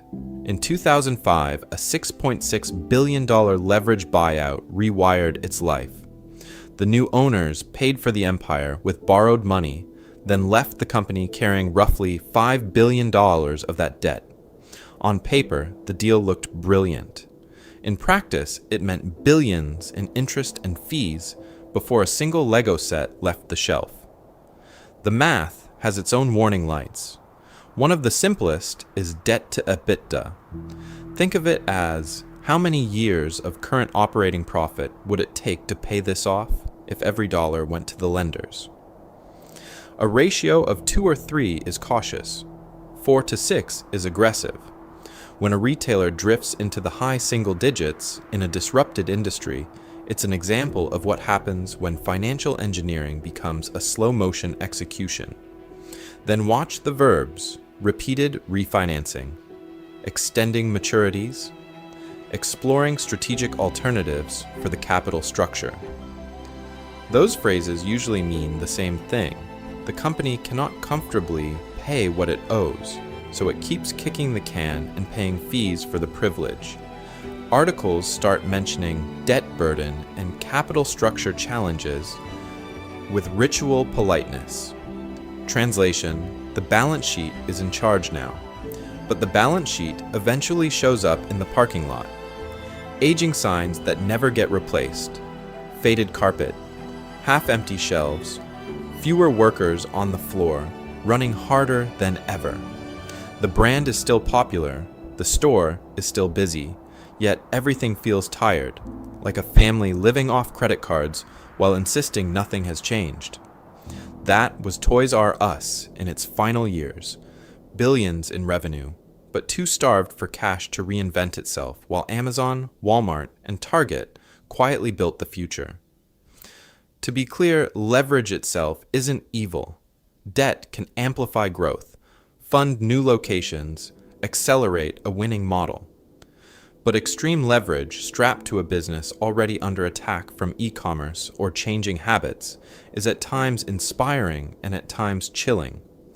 The upside looks heroic, the downside wipes out tens of thousands of jobs. So here's the pattern break. Mentally audit 3 chains you visit all the time. The gym with the glossy ads but peeling lockers. The discount store that just did a giant sale leaseback. The restaurant group taken private by a fund. Which of them might be quietly living on borrowed time and which are building a future instead of renting one? Because in the next chapter of this story, one familiar logo is about to find out. There was a time when walking into Toys R Us felt like crossing the border into another empire.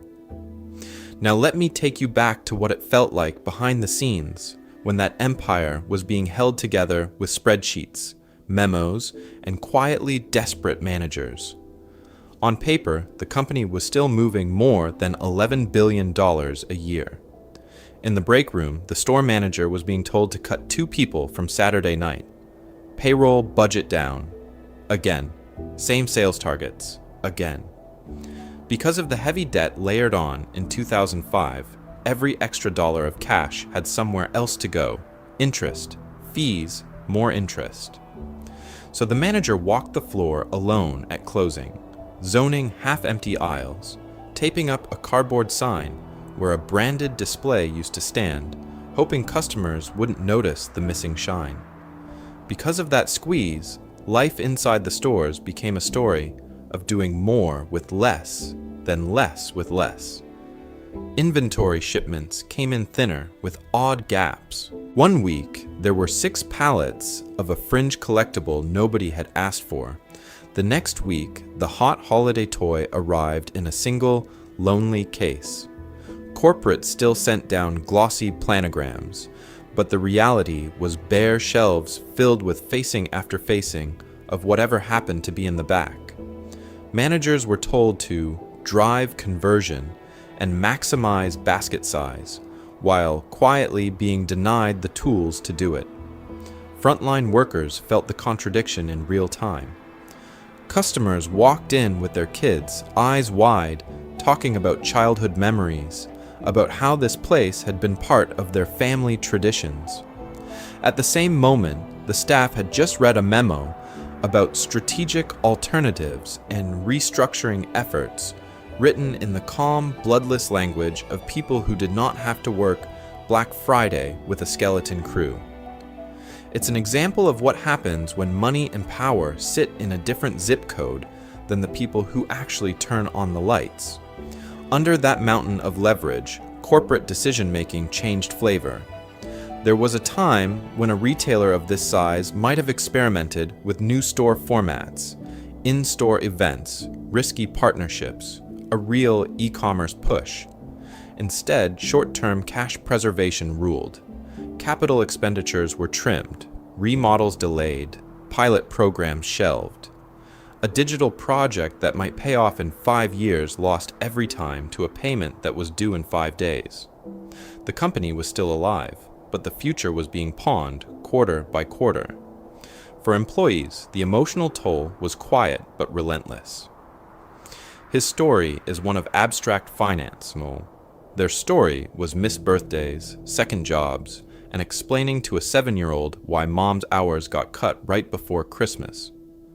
The nostalgia customers felt at the register crashed into the harsh financial reality workers saw in weekly labor targets and vendor hold notices. At times inspiring and at times chilling, the brand's glow made the decay feel even more surreal. And when liquidation finally comes, it doesn't just erase a logo from the mall directory.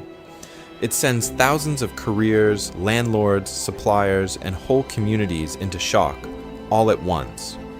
The sale signs will say, everything must go, but what disappears is far more than discounted toys. There was a time when the closing of a toy store could be blamed on something simple, almost comforting. Kids these days. Too many screens, too many apps, too many games. The story sounds neat. It also lets the capital structure walk away clean. Let me take you back to the 2000s when childhood was quietly being rewired.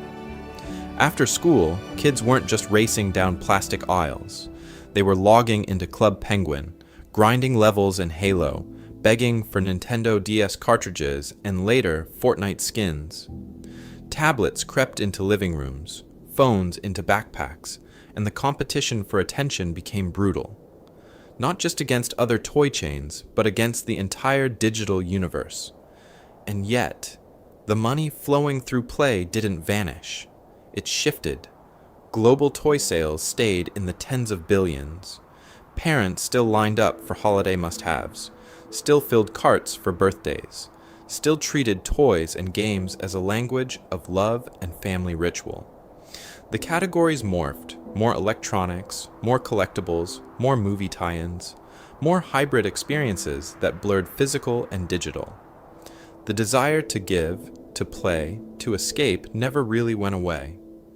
A financially flexible Toys R Us could have chased that desire.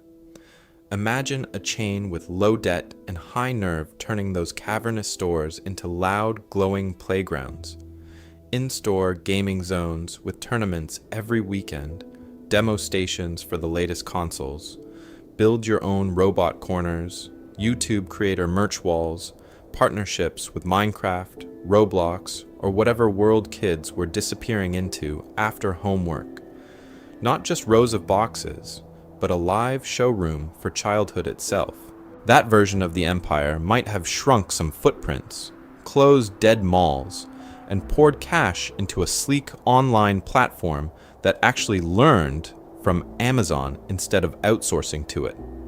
It might have tested smaller urban concept stores, pop-ups tied to blockbuster movie releases, or membership programs that blended birthday reminders, wish lists, and same-day pickup. Risky? Absolutely. But risk is easier when interest payments aren't waiting like a landlord who never sleeps. Instead, the real Toys R Us entered that era carrying billions in LBO debt on its back. Every year, hundreds of millions of dollars were wired to lenders before a single shelf was reset. Those aging big box layouts stayed fluorescent and tired, not because executives lacked imagination, but because CapEx budgets were chains around their ankles. When competitors were hiring engineers and UX designers, Toys R Us was hiring restructuring advisors. So who was truly running strategy? The CEO in the boardroom, or the loan covenants in the filing cabinet? When financial engineering makes experimentation unaffordable, when every bold idea must fight the spreadsheet that tracks leverage ratios, it's an example of what happens when money quietly seizes power from management. The kids didn't abandon Toys R Us. The capital made sure the company couldn't follow them. And as the digital tide kept rising, the debt didn't blink. It just kept demanding payment, month after month, while the clock on adaptation ran down. Debt didn't blink. The lights did. When the last US Toys R Us stores went dark in 2018, it looked final, absolute, like an empire erased overnight. But behind the liquidation signs and going out of business sales, the name, the logo, the jingle, Jeffrey himself, all of that was quietly transferred into a new shell. True Kids brands. Same colors, same memories, new legal entity. True Kids was formed by the hedge funds and creditors who ended up owning the intellectual property after the collapse. They hadn't grown up in those aisles, but they understood something very clearly. The brand still had power. So there was a time when the plan wasn't goodbye forever. It was reboot, but smaller. No more 40,000 square foot warehouses of plastic. Instead, boutique-style stores in high-end malls, heavy on experience, light on inventory. In late 2019, the experiment began. 2 new Toys R Us locations opened, one in Houston, one in New Jersey's American Dream Mall. These weren't the fluorescent big boxes parents remembered. They were polished, with play zones, demo tables, maker spaces, even live events. Vendors paid for shelf space and in-store experiences, turning the floor into a showroom where kids could touch everything while the real inventory sat somewhere else, in someone else's warehouse. At the same time, the brand was kept alive through partnerships. True Kids cut deals with regional retailers overseas, licensed the name in markets where stores still limped along, and leaned on online collaborations. The most visible move came later, when Toys R Us products and branding resurfaced inside another giant's website, a kind of digital shop-in-shop that admitted a hard truth. The company that once outsourced its e-commerce future to Amazon was now dependent on other platforms just to be seen. On paper, it made sense. Lower fixed costs, fewer leases, more data-driven, more experiential. But the reboot ran into 3 brutal problems. First, scale. 2 pilot stores in malls could generate headlines, not a national supply chain. The old network of 1,600 stores, the buying clout, the logistics muscle, all of that had been dismantled in liquidation. Rebuilding meant renegotiating with hundreds of vendors, recreating distribution centers, rehiring expertise that had scattered to competitors. That takes years and huge amounts of money. Second, timing. Within months of those shiny new openings, the COVID-19 pandemic hit. Malls emptied. Experiential retail went from buzzword to liability. Interactive play tables and crowded demo zones suddenly looked less like the future and more like a public health problem. Third, the silent legacy of the collapse itself. Suppliers remembered getting burned in bankruptcy. Landlords remembered being left with vacant big boxes. Consumers remembered the final clearance chaos more vividly than the earlier magic. Trust had to be rebuilt at the exact moment when capital was cautious and foot traffic evaporated. Yet something stubborn remained. Jeffrey kept popping up in ads, in social media, in nostalgia posts from millennials now raising their own kids. The song, the colors, the childhood ritual of going to Toys R Us lived on in memory even when the physical doors were locked. His story is one of commercial death without cultural burial, at times inspiring and at times chilling in what it reveals about the separation between a brand's emotional life and its balance sheet. So if the name can still draw clicks, if the mascot still shows up on birthday cakes, if the idea of Toys R Us still makes adults pause for a second, what exactly was destroyed in 2018? The love for the store, or just the financial scaffolding that held it up? And if it was only the scaffolding that died, then the next question is far more unsettling. Who's really in charge when a beloved brand lives on, but the people who loved it no longer own its fate? That question cuts straight into a quiet illusion at the heart of modern business. The idea that if the brand feels strong, the company must be safe. There was a time when seeing a packed Toys R Us on a Saturday felt like proof of invincibility. The aisles were full, the parking lots were overflowing, the money was clearly flowing. What could possibly go wrong? To answer that, it helps to separate 2 things that often get blurred together: brand equity and balance sheet reality. Brand equity is the invisible halo. It's the recognition, the trust, the emotional pull that makes a tired parent drive past 3 other stores just to let their kid visit Jeffrey. It's the memories, the jingle, the way a logo can feel like part of the family. That halo has real economic power. It lets a company charge a bit more, launch new products more easily, survive mistakes that would kill a no-name rival. But the balance sheet is where that romance hits the calculator. Assets on one side, cash, inventory, real estate, trademarks, the empire of stores.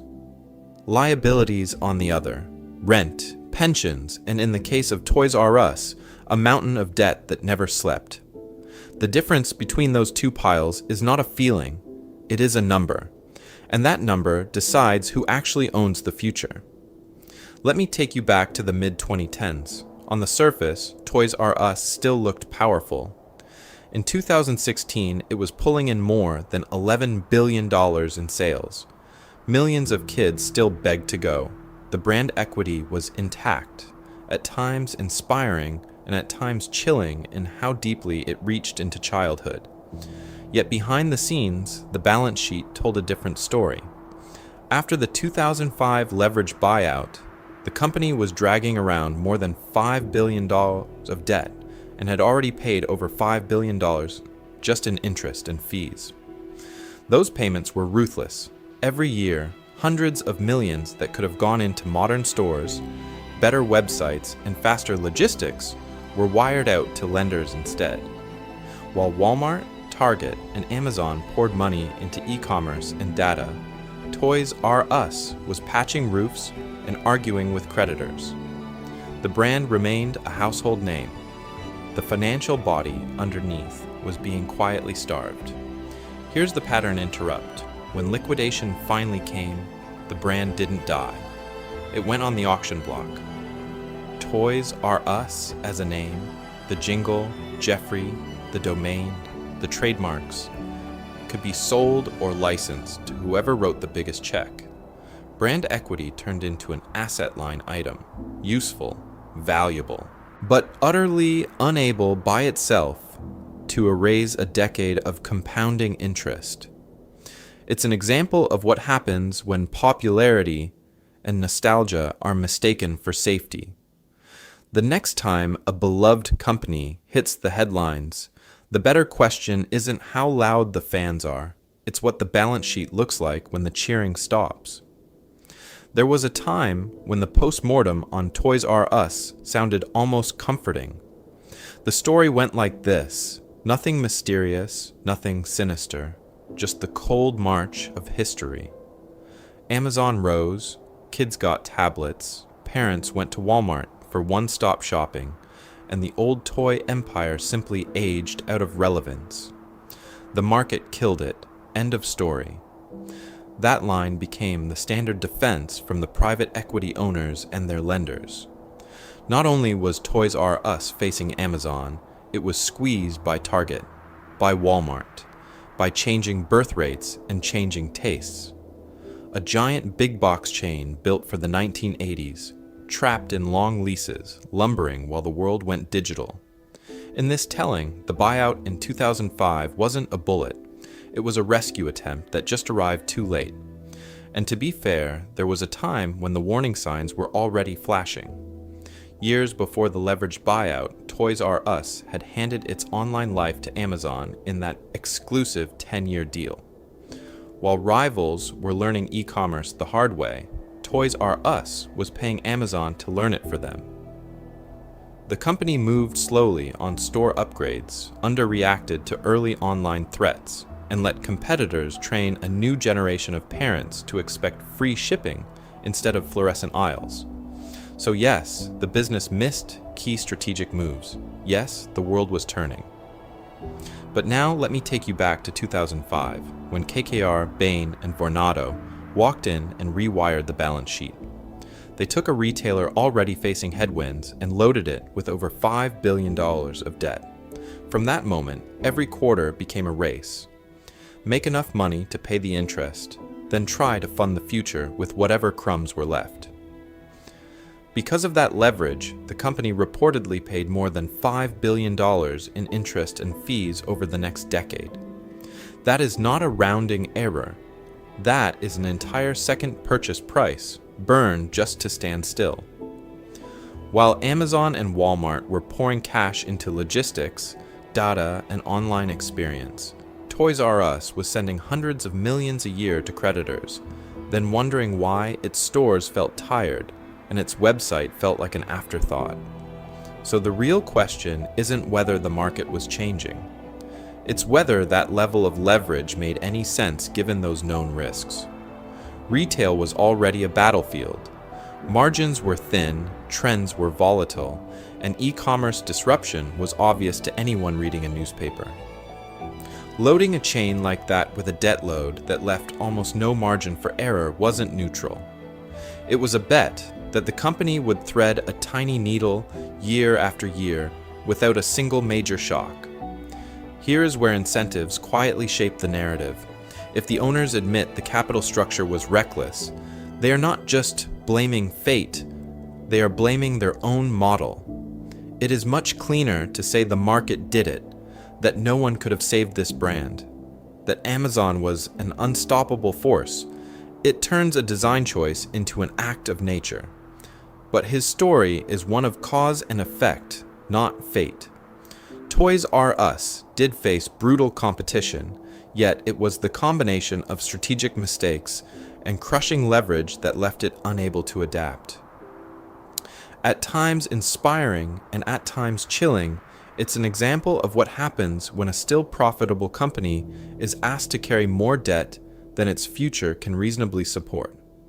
And that blend of market forces and financial engineering matters, because deals with eerily similar math are being signed right now in industries that think they are safe, until the next downturn tests who was swimming with a millstone around their neck. Deals like this don't just slip through the cracks. They walk through the front door, waved in by rules that were written for a different era. For most of the 20th century, regulators watched prices and market share, not balance sheets and debt covenants. If a merger didn't obviously raise prices or crush competition overnight, antitrust law usually shrugged. There was a time when the big question in Washington was, will this company gouge consumers? Not, will this capital structure survive a downturn? Antitrust focused on whether one empire could dominate an industry, fix prices, or bully rivals. Bank and securities regulators focused on whether financial institutions would topple, not whether a toy chain or a hospital system was quietly being turned into a debt bomb. As long as the shelves were full and the sales were strong, the deeper risks looked invisible. That's why leveraged buyouts like the 2005 Toys R Us deal often sailed through review. On paper, nothing terrible happened on day one. Stores stayed open, prices didn't spike, kids kept dragging parents down those fluorescent aisles. Because consumers weren't obviously harmed in the short term, the deal checked the right boxes. The money men could load the company with billions in leverage, extract fees, refinance, and move on, while regulators watched from the sidelines like referees ordered to call only fouls they could see on the scoreboard. But let me take you back to what that meant in real life.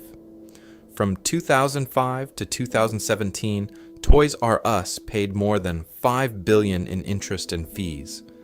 That is more than the entire price the buyout firms paid for the company.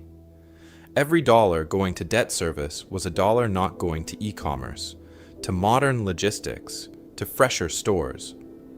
When the next recession hit and Amazon, Walmart, and Target pressed their advantage, those earlier regulatory green lights turned into very real red ink. Now in boardrooms and policy circles, a new debate is emerging. Should regulators keep pretending that leverage is a private matter between lenders and owners, or should they treat heavy debt in essential consumer sectors, retail, healthcare, even groceries, the way they treat pollution in a river? His story is one of financial engineering. Toys R Us is an example of what happens when a still profitable brand becomes a transmission belt for risk into families, vendors, and entire communities. No single villain moment, no dramatic price hike, no cartoonishly evil memo. Just 33,000 jobs gone. Landlords with empty big boxes, vendors taking losses, pension funds writing down investments. Diffuse harm, spread thin, hard to pin on any one signature. So the question lingers, at times inspiring and at times chilling. Should there be hard limits on how much debt can be piled onto companies that provide everyday services and jobs? Or should the next generation of leveraged empires be left to rise and finally fall the same way? Those limits, or the lack of them, don't just live in legal codes and loan agreements. They live in neighborhoods. They live in paychecks. They live in the quiet decay of places that there was a time when felt untouchable. Let me take you back to a suburban mall in 2018. Toys R Us is the glowing anchor at one end, the giant sign every kid can spot from the parking lot. When that anchor goes dark, the whole building tilts. Foot traffic drops, not by a little, but by enough that the small shoe store next door misses its rent. The pretzel stand lays off its evening shift. The local clothing chain temporarily closes on weekdays and never reopens. One leveraged empire collapses, and suddenly, the entire shopping center is negotiating with the bank. Because anchor tenants are the gravity of a mall, their disappearance rewrites the physics of local commerce. Parents no longer make that weekend toy run, which means they no longer grab coffee 2 doors down, no longer wander into the card shop, no longer impulse ori buy at the kiosk selling phone cases. Vacancy spreads like a slow leak. Landlords cut corners on maintenance, parking lots crack, lighting gets dimmer. A space that once felt like the beating heart of community life starts to feel, quietly, like decline. Inside that decline are the workers. Toys R Us had tens of thousands of employees, cashiers, stockers, assistant managers who knew every action figure, line by memory. When they lose their jobs, they don't just lose money. They lose the ability to keep spending at the diner across the street, the daycare around the corner, the gas station on the way home. The barber who cut their kids' hair sees fewer appointments. The city sees less sales tax, less property tax, as vacancies drag down valuations, less revenue to fund schools and parks for the very families who just watched their favorite toy store vanish. Then there are the vendors, the invisible collateral damage. Smaller toy makers and distributors who shipped pallets of inventory on 60 or 90-day terms, trusting that a household name would always pay. When Toys R Us filed, many of those invoices turned into write-downs overnight. Some companies ate millions they could not afford. Cash flow dried up. Credit lines were pulled. A few disappeared entirely, not because kids stopped loving their products, but because one debtor at the top of the food chain stopped writing checks. All of this traces back to decisions made years earlier in distant boardrooms where the numbers were abstract and the risk was theoretical. Because of how the deal was structured, every quarter became a race to feed the debt, and every missed investment in the future became someone else's problem later. It's an example of what happens when financial engineering wins the argument over long-term resilience. And if this is the cost of one iconic chain collapsing under leverage, what happens when the same silent mechanics start grinding through airlines, hospitals, even housing at the same time? So the next time you walk into a store and see a packed parking lot, try a different angle. Forget the shopper's rush for a second and step into the life of an owner, or even a creditor, standing quietly in the corner, watching the same scene and worrying about something completely different. That owner is not just seeing shelves and smiling families. They are seeing leases, payroll, interest payments, and a ticking clock. They are asking whether this empire is throwing off enough money to grow, or just enough to feed the banks. It's an example of what happens when two realities coexist in the same building: the cheerful Saturday crowd and the silent spreadsheet that might already be on fire. There was a time when being a customer was enough. You walked in, the lights were on, the aisles were full, the checkout line was long, and that was all the proof needed that a brand was healthy. Today, that surface story can be at times inspiring and at times chilling, because the busiest store on the block can be the one closest to collapse. So here's the pattern break. When walking into a chain now, imagine owning one share of it, one tiny slice.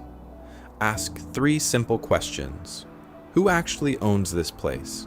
Is it a family, public shareholders, or a private equity fund that bought it out in a blaze of headlines 10 years ago? Has there been a recent sale, a strategic transaction, a quiet, going private deal?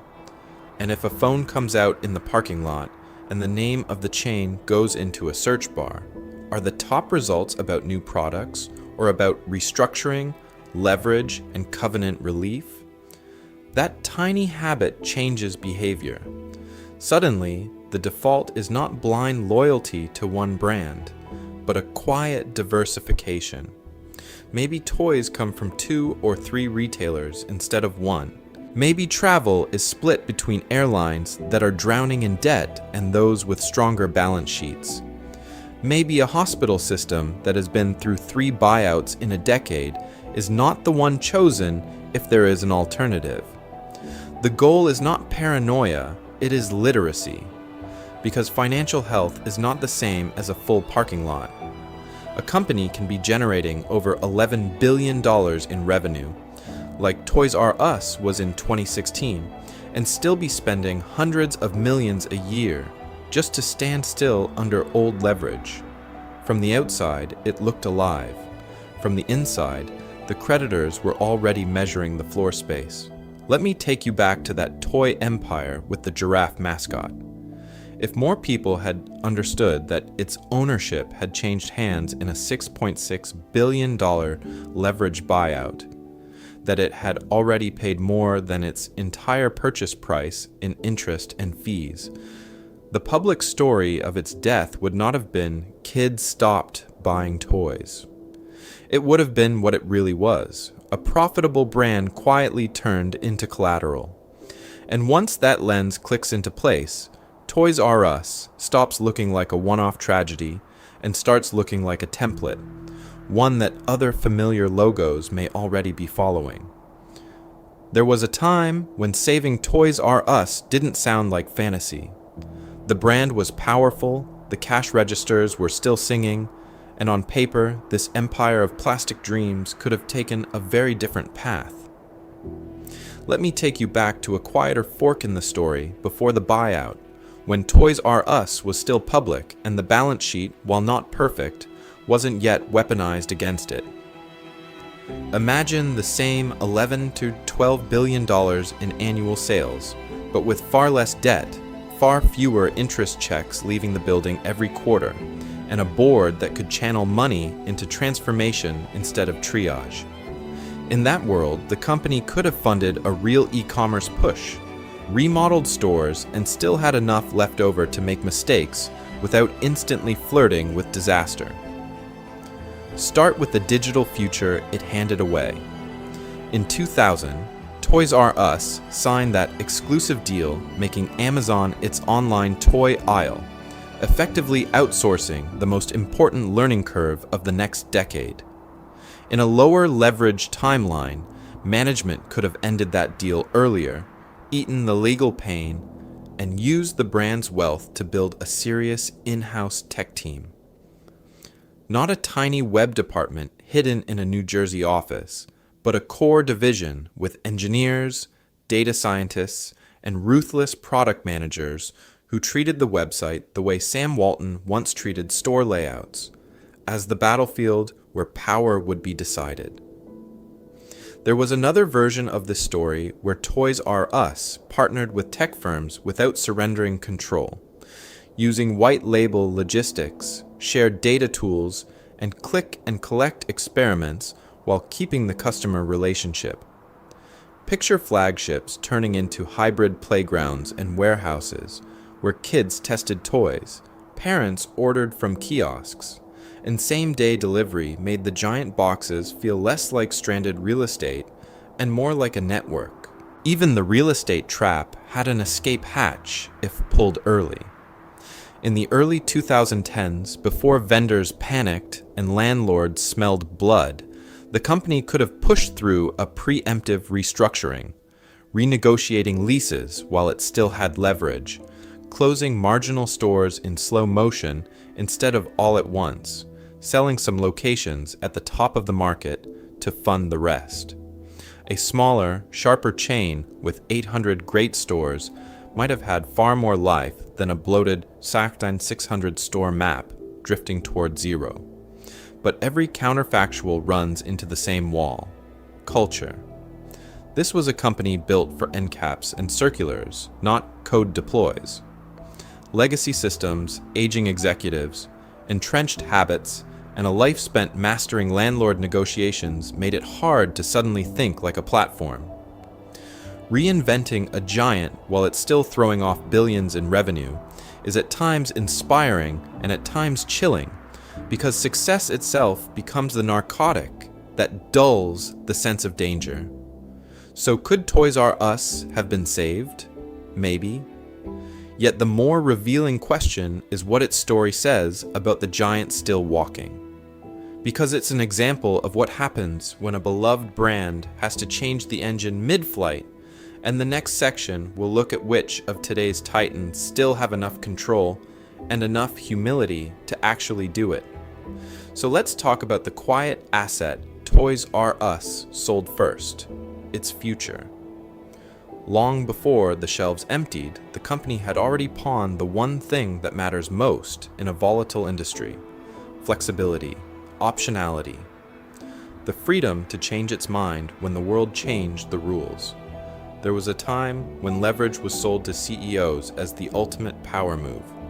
Borrow heavily, boost returns, squeeze more money out of every dollar of equity. On a spreadsheet, it looks brilliant. In real life, in a business under technological attack, it turns into handcuffs. When Amazon and Walmart were pouring billions into e-commerce, data, and logistics, Toys R Us was sending billions in interest and fees to its lenders. From 2005 to 2017, more than its entire purchase price vanished into that hole. That is the first lesson for today's leaders. In a slow, predictable world, leverage amplifies returns. In a fast, chaotic one, leverage amplifies regret. Because heavy debt doesn't just raise risk, it steals time. It forces a company to focus on this quarter's payment instead of next decade's survival. Optionality, having the cash, the capacity, and the courage to pivot, is worth more than a slightly higher return on equity. Toys R Us treated debt as the default answer to a strategic problem. Private equity promised a turnaround empire. Take it private, fix it, relist it. But the core business model was already under siege. E-commerce was not a side project, it was the battlefield. Loading $5 billion of our obligations on a company that still had to reinvent its entire operating system was not bold. It was reckless. And the second mistake was just as ruthless in its impact. Instead of building its own digital muscles, Toys R Us outsourced its future to Amazon in 2000, signing away its online toy sales for a decade. Let me take you back to that moment, because it's an example of what happens when a dominant player confuses distribution with learning. Amazon kept the data, the customer relationships, the experimentation. Toys R Us got the orders, but not the insight. When the deal finally ended, the company was a digital beginner in a world that had already moved on. His story is one of category dominance that felt permanent, right up until the terrain shifted under his feet. For years, Toys R Us executives could walk the aisles of 1,600 stores and feel the illusion of safety. billions in revenue, generations of family memories, a brand children begged to visit. Yet the balance sheet was quietly eroding their ability to adapt. The bravest move some CEOs will ever make is the deal they refuse to do, saying no to a highly leveraged buyout, no to a transformational dividend recap, no to financial engineering that looks elegant in a board deck but fragile in the real world, may not win applause today.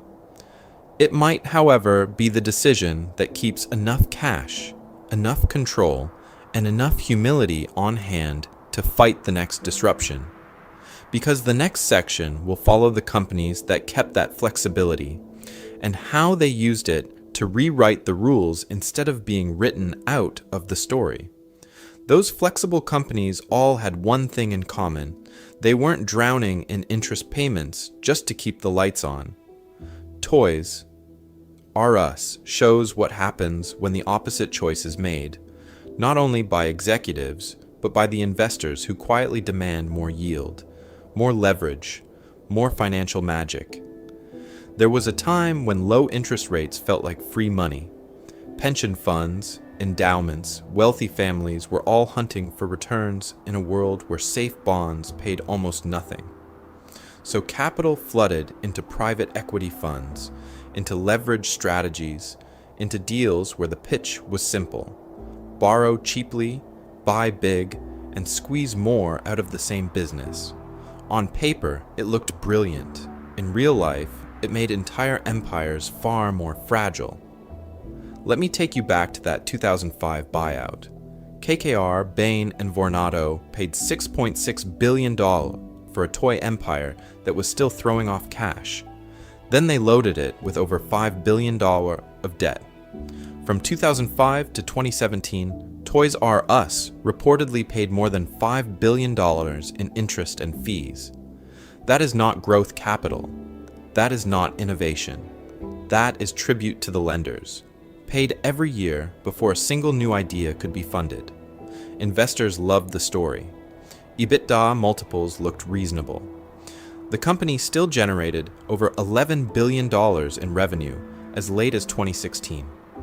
But EBITDA is a flattering mirror. It politely ignores interest. It pretends debt service is someone else's problem. If capital allocators had asked a colder question, how much of this cash flow is already spoken for by debt, the risk would have looked very different. Because once interest eats hundreds of millions a year, every shock becomes dangerous. Amazon grows faster than expected. Walmart and Target lean harder into toys. E-commerce suddenly matters more than the mall. A debt-light business can pivot, miss a year, invest heavily online, and live to tell the story. A debt-heavy business has to keep feeding the creditors, even while the ground is moving under its feet. That is the quiet divide between financial engineering returns and genuine operational improvement. One extracts value by tightening the screws, selling assets, and cutting investment. The other creates value by making the life of the customer better, by building systems that adapt. Toys R Us, at times inspiring and at times chilling, became an example of what happens when the extraction wins for too long. For long-term investors, the lesson is ruthless and simple. Slightly lower returns from less leveraged, more adaptable companies may be the real high ground. The business that can pause dividends, slow buybacks, and pour money into a new channel without breaching a loan covenant often looks dull, until the storm hits. And the next Toys R Us, it may not sell toys. The same pressures are quietly building in healthcare roll-ups, grocery chains, even your favorite streaming service, where the numbers still look fine until the debt bill finally comes due. Those storms don't just hit balance sheets, they hit childhood. There was a time when walking into Toys R Us felt less like shopping and more like entering a small neon empire. Aisles taller than you, shelves stacked with plastic dreams, that smell of cardboard and cheap rubber that somehow meant freedom. When those doors close for good, it doesn't feel like a company failed. It feels like a piece of life got quietly repossessed. That reaction is real. A parent driving past the empty big box. A former employee remembering holiday rushes that paid the rent. A kid now grown who still hears the jingle in the back of the mind. But here is the ruthless part. Lenders, landlords, and private equity funds do not liquidate memories. They liquidate assets. The heart says save it, while the spreadsheet says sell the fixtures. So consumers need a split screen view. On one side, the story, the birthday trips, the family rituals, the comfort of a familiar logo. On the other side, the present tense reality, a business drowning in interest payments, deferring repairs, cutting staff, quietly begging suppliers for better terms. Nostalgia is powerful, but it is not due diligence. Loving what a brand meant at age 8 is not the same as trusting how it is being run at age 40. That matters when money is on the counter. A chain that is obviously distressed, talking about strategic alternatives, closing locations in big waves, and missing payments to vendors is not the place to park value in gift cards for next Christmas. Those cards become unsecured IOUs in a bankruptcy court. The same goes for big prepayments on layaway plans, annual passes, or expensive pre-orders. Spread the risk. If one favorite store holds every reservation, one filing can erase a whole season. This is where shopper power quietly shows. Loyalty is not free, it is a kind of currency. Every repeat visit, every app download, every email address handed over is worth real money to a brand. That loyalty can go to businesses that reinvest in experience, better staff, cleaner stores, working websites, instead of pouring cash into an interest hole dug in 2005. It's an example of what happens when the customer journey is great, but the capital structure is a ticking clock. Let me take you back to Toys R Us in 2016. More than $11 billion in revenue, still the default place for holiday toys, still living rent-free in millions of hearts. Yet over the previous decade, over $5 billion had already been siphoned into interest and fees. The brand was beloved. The balance sheet was terminal. Hearts alone could not keep the lights on.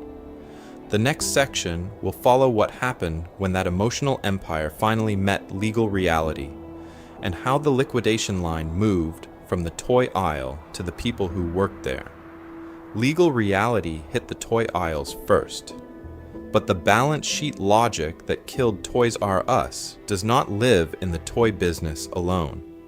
There was a time when that same quiet, grinding math was considered the height of financial sophistication. Load a stable company with debt, squeeze out cash, and call it efficiency. Now look where that playbook is being tested next. In places where the margins are thin, the disruption is brutal, and the customers cannot simply walk away.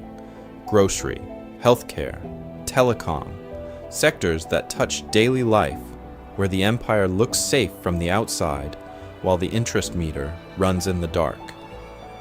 Let me take you back to the grocery aisle. Supermarkets were once sleepy regional fiefdoms. Today, they fight discounters, big box giants, and online delivery all at once, while food costs, labor, and rent climb. Into that pressure cooker step private equity funds, buying chains, layering on billions in loans, then demanding cost cuts, sale leasebacks, and synergies. The shelves still look full. The parking lot is busy. Yet behind the scenes, more and more of every dollar spent on milk and bread is diverted to lenders instead of stores, workers, or technology. Healthcare is even more at times inspiring and at times chilling. Hospital chains and nursing homes are sold, taken private, and loaded with debt in the name of efficiency. Because of that leverage, management cuts staff, delays maintenance, postpones new equipment, and stretches every shift thinner, not always out of cartoonish greed, but because the monthly interest bill does not care about human frailty.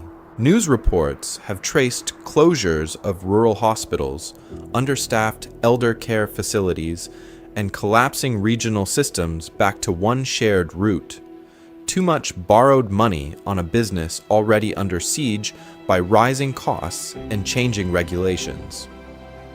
Telecom tells a similar story. Phone and internet providers carry enormous fixed costs and face constant demands for faster networks. When a heavily leveraged company in that space hesitates to invest in upgrades, the service decays slowly, then suddenly.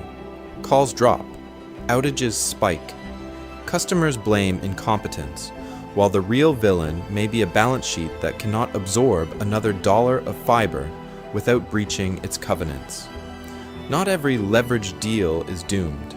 Debt can accelerate growth, stabilize ownership, even save a company from collapse. But it is an example of what happens when high leverage meets structural change.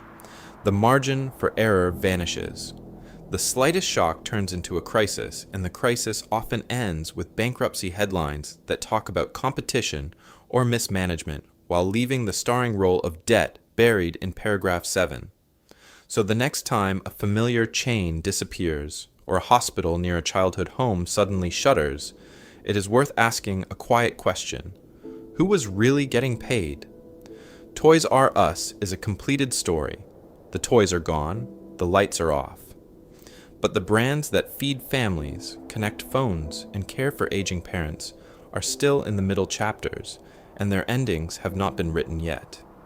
There was a time when every headline about Toys R Us blamed the same villain, Amazon. The story sounded clean, clickable, a brave old toy store crushed by a ruthless online empire. But that version leaves out the most important character in the room, the contract. Because kids never stopped loving toys.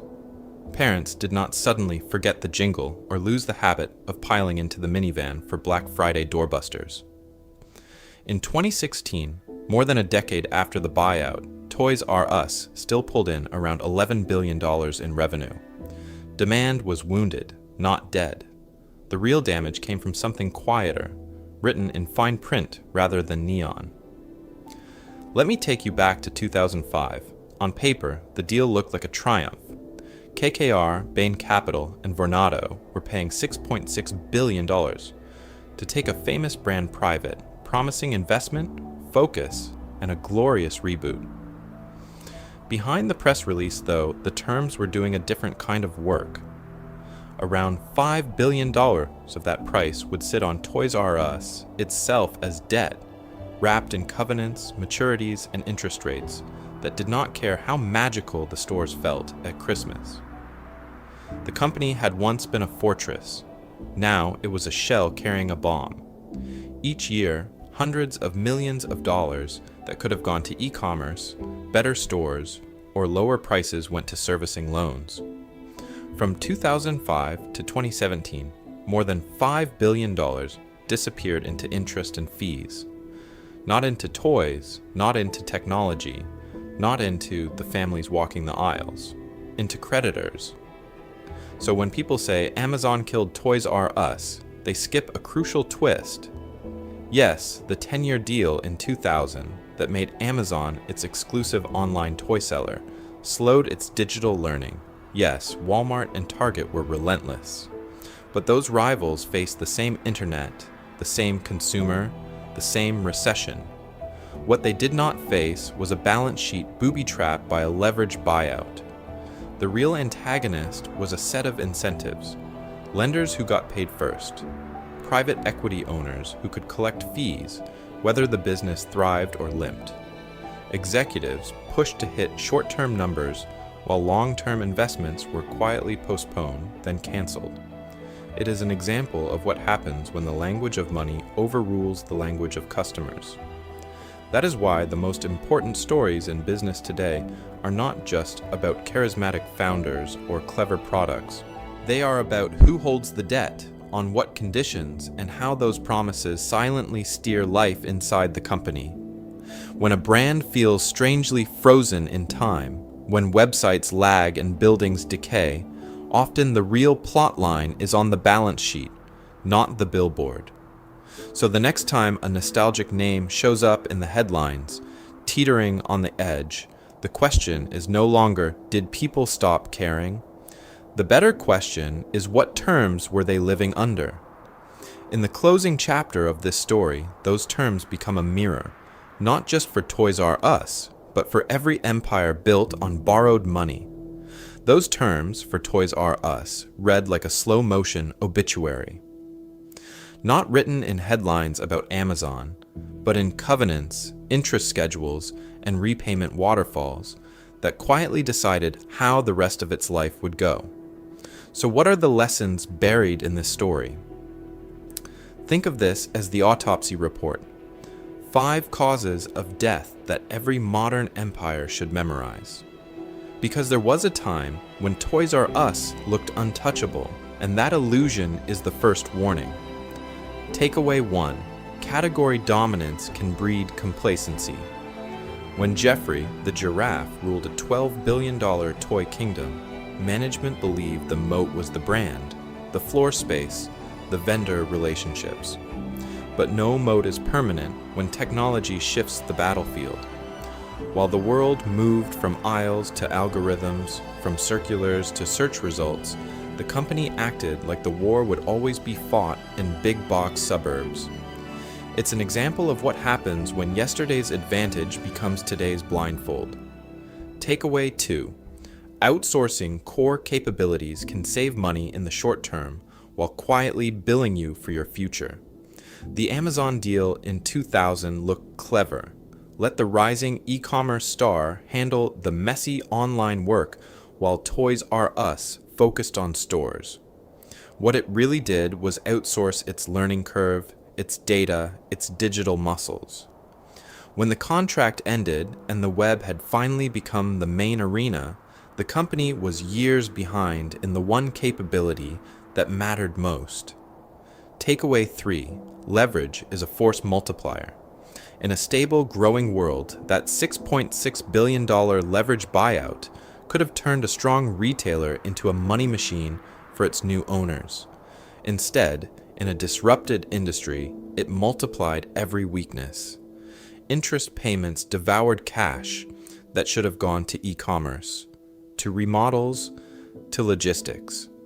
The life of the brand was now chained to the pace of its debt amortization schedule. Takeaway 4. Brand love and busy stores are not guarantees of financial health. Parents still packed the aisles on Black Friday. Kids still dragged families in for birthdays. Revenue stayed above $11 billion. Yet the balance sheet told a different story, one of mounting obligations, aging assets, and very little room to maneuver. At times inspiring and at times chilling, this gap between public affection and private numbers is where many corporate tragedies live. Takeaway 5. When beloved brands die, the cause of death is often written in the footnotes. Not just Amazon killed them, but this clause accelerated repayment, this covenant blocked investment, this refinancing added another turn of leverage. His story is one of toys, nostalgia, and childhood joy, but the real power in this tale is financial. And let me take you back to those footnotes in the next section, because hidden inside them is a playbook that other companies are quietly following right now. Those footnotes are not just about Jeffrey and a fallen toy empire. They are about the quiet machinery behind your own money. There was a time when a retirement account looked like a boring line on a pay stub, a 401k deduction that vanished before payday. Now, after seeing Toys R Us bleed out in interest, that boring line starts to feel a lot more alive. Because behind every mutual fund ticker, every index fund, every stock in a brokerage app, there are real companies with real capital structures. Some are piling on leverage, selling bonds, refinancing loans, and promising efficiency.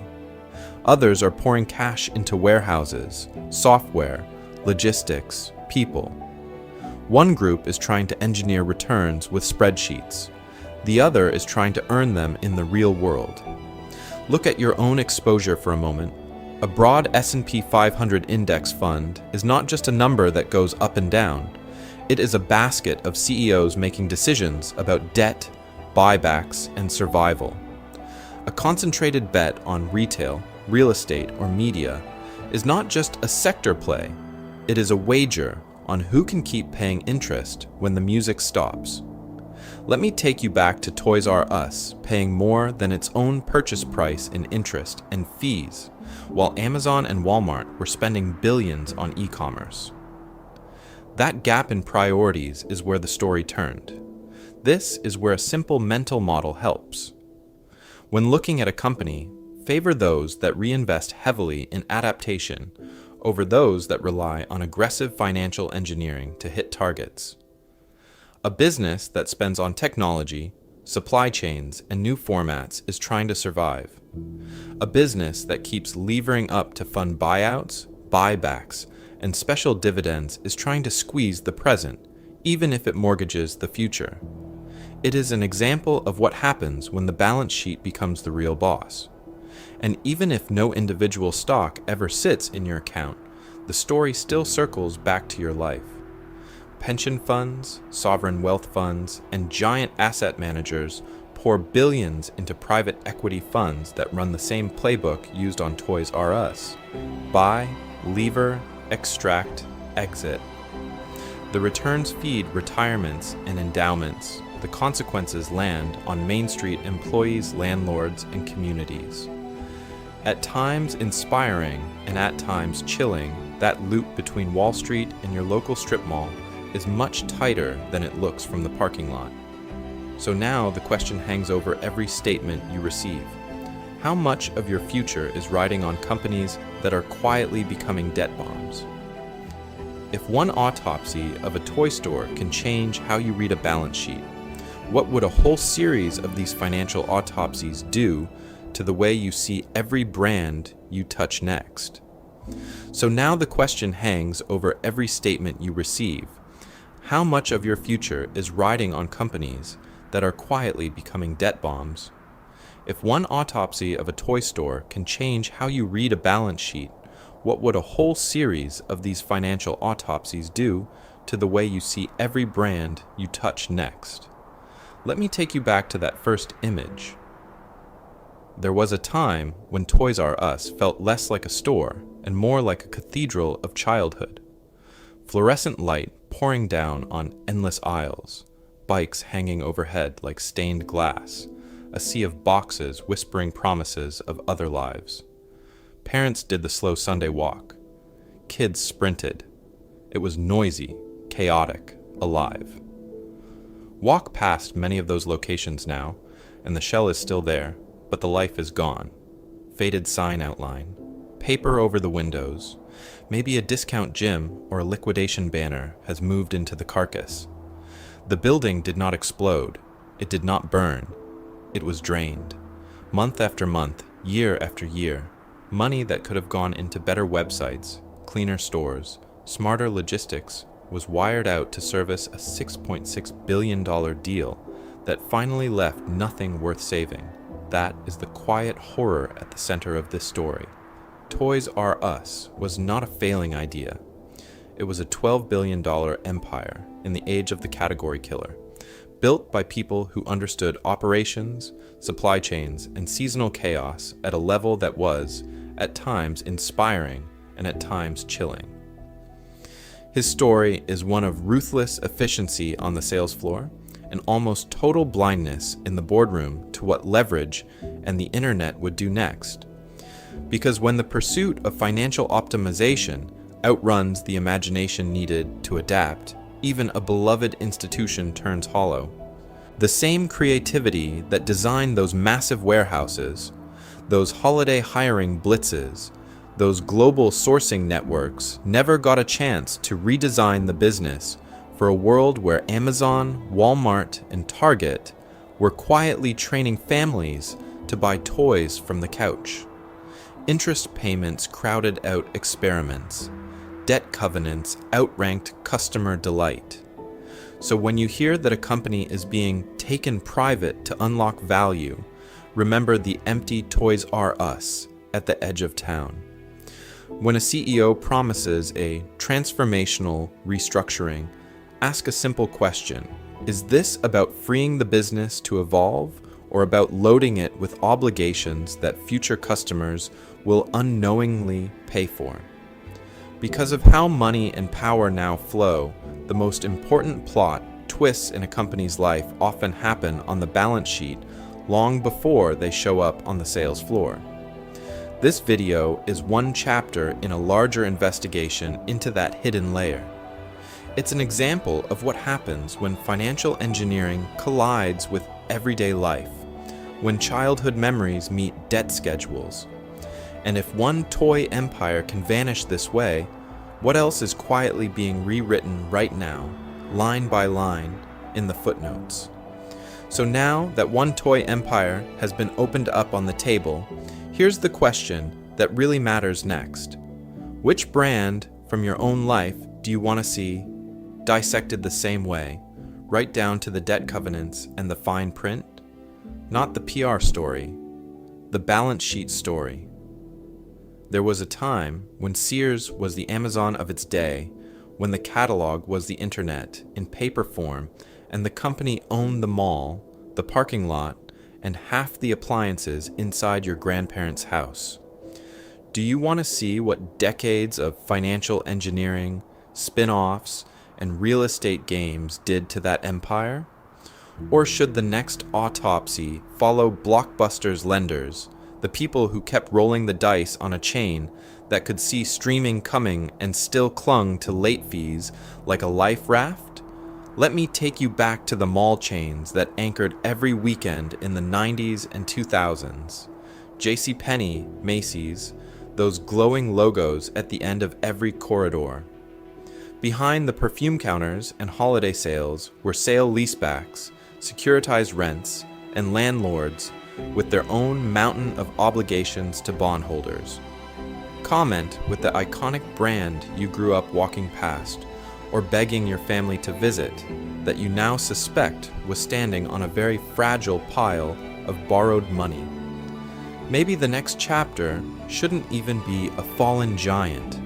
Maybe it should be a modern darling that looks untouchable on the surface, yet whispers keep circulating about how leveraged it really is. A streaming platform burning cash to keep subscribers. A fitness brand that went from luxury to clearance rack. A delivery company whose vans are everywhere, but whose interest bill quietly eats its margins. Because his story is one of domination and backlash, but the story of corporate debt today is at times inspiring and at times chilling in its own way. Your comment is not just a casual suggestion. It will help choose the next case in a series on how private equity, leverage, and clever capital structures quietly rewrite companies you think you already understand. It's an example of what happens when money and power move faster than public perception, when a familiar logo hides a balance sheet that's already on life support. If this breakdown helps someone in your mind graduate from Amazon killed Toys R Us to debt plus, neglect plus missed investment killed it, share this video with them. Send it to the friend who still thinks a strong brand is enough, or to the coworker who loves talking business but never mentions interest expense. And if you want more of these deep dive autopsies that go beyond surface level business narratives, subscribe. The next time a beloved brand stumbles, the goal is for you to already know where to look, not just at the headlines, but at the hidden numbers underneath. So if this felt different from a simple nostalgia trip, that's the point. There was a time when channels about business focused on drama, heroes, and villains. This one treats every fallen brand as a balance sheet crime scene, where money, power, and leverage leave fingerprints you can actually use in your own life. Here, the story doesn't stop at Amazon killed it or management messed up. The goal is to open the books, walk through the cash flows, and show how a $12 billion toy empire can look healthy on the surface, while interest expense quietly eats it from the inside. It's an example of what happens when a beloved brand meets ruthless financing terms, and nobody reads past the revenue line. This episode is one file in a much bigger cabinet. The balance sheet files will keep going, across industries and across decades, wherever leverage, disruption, and brand power collide. From mall clothing chains that grew too fast, to media giants that mortgaged their future for one more acquisition, to tech darlings that burn cash for growth until the bill finally comes due, each one will be treated like an autopsy, not a fan tribute. Let me take you back to the core promise. Nostalgia is the hook, but the mission is financial X-ray vision. The next time a streaming platform suddenly raises prices, or a fast food chain launches a desperate wave of coupons, the goal is for you to be able to ask the same questions used here. How much debt is on the books? Who gets paid first? And what does that mean for everyone else in the story, from employees to customers, to the founding family that thought the brand would outlive them? If that's the kind of lens you want on business, hit subscribe and turn on notifications so you don't miss the next autopsy. Not just the next toy retailer, but airlines weighed down by aircraft leases, grocery chains squeezed by private equity, even luxury brands that look like symbols of wealth while their owners quietly scramble to refinance. Each episode will push past the headlines and into the ledgers. Before you go, add your voice to this series. Leave a comment with the brand you're most curious or worried about right now, the logo you grew up with that feels a little shaky, the company that looks fine in ads but feels off in real life. Those suggestions don't just feed a list, they shape which balance sheets get opened next, turning this from a lecture into a co-written case file. Because the next time you walk past an empty storefront where a childhood favorite used to be, the goal is simple. Don't just ask what happened. Ask who held the debt when it did, and make sure the next brand you trust, invest in, or work for doesn't share the same fate.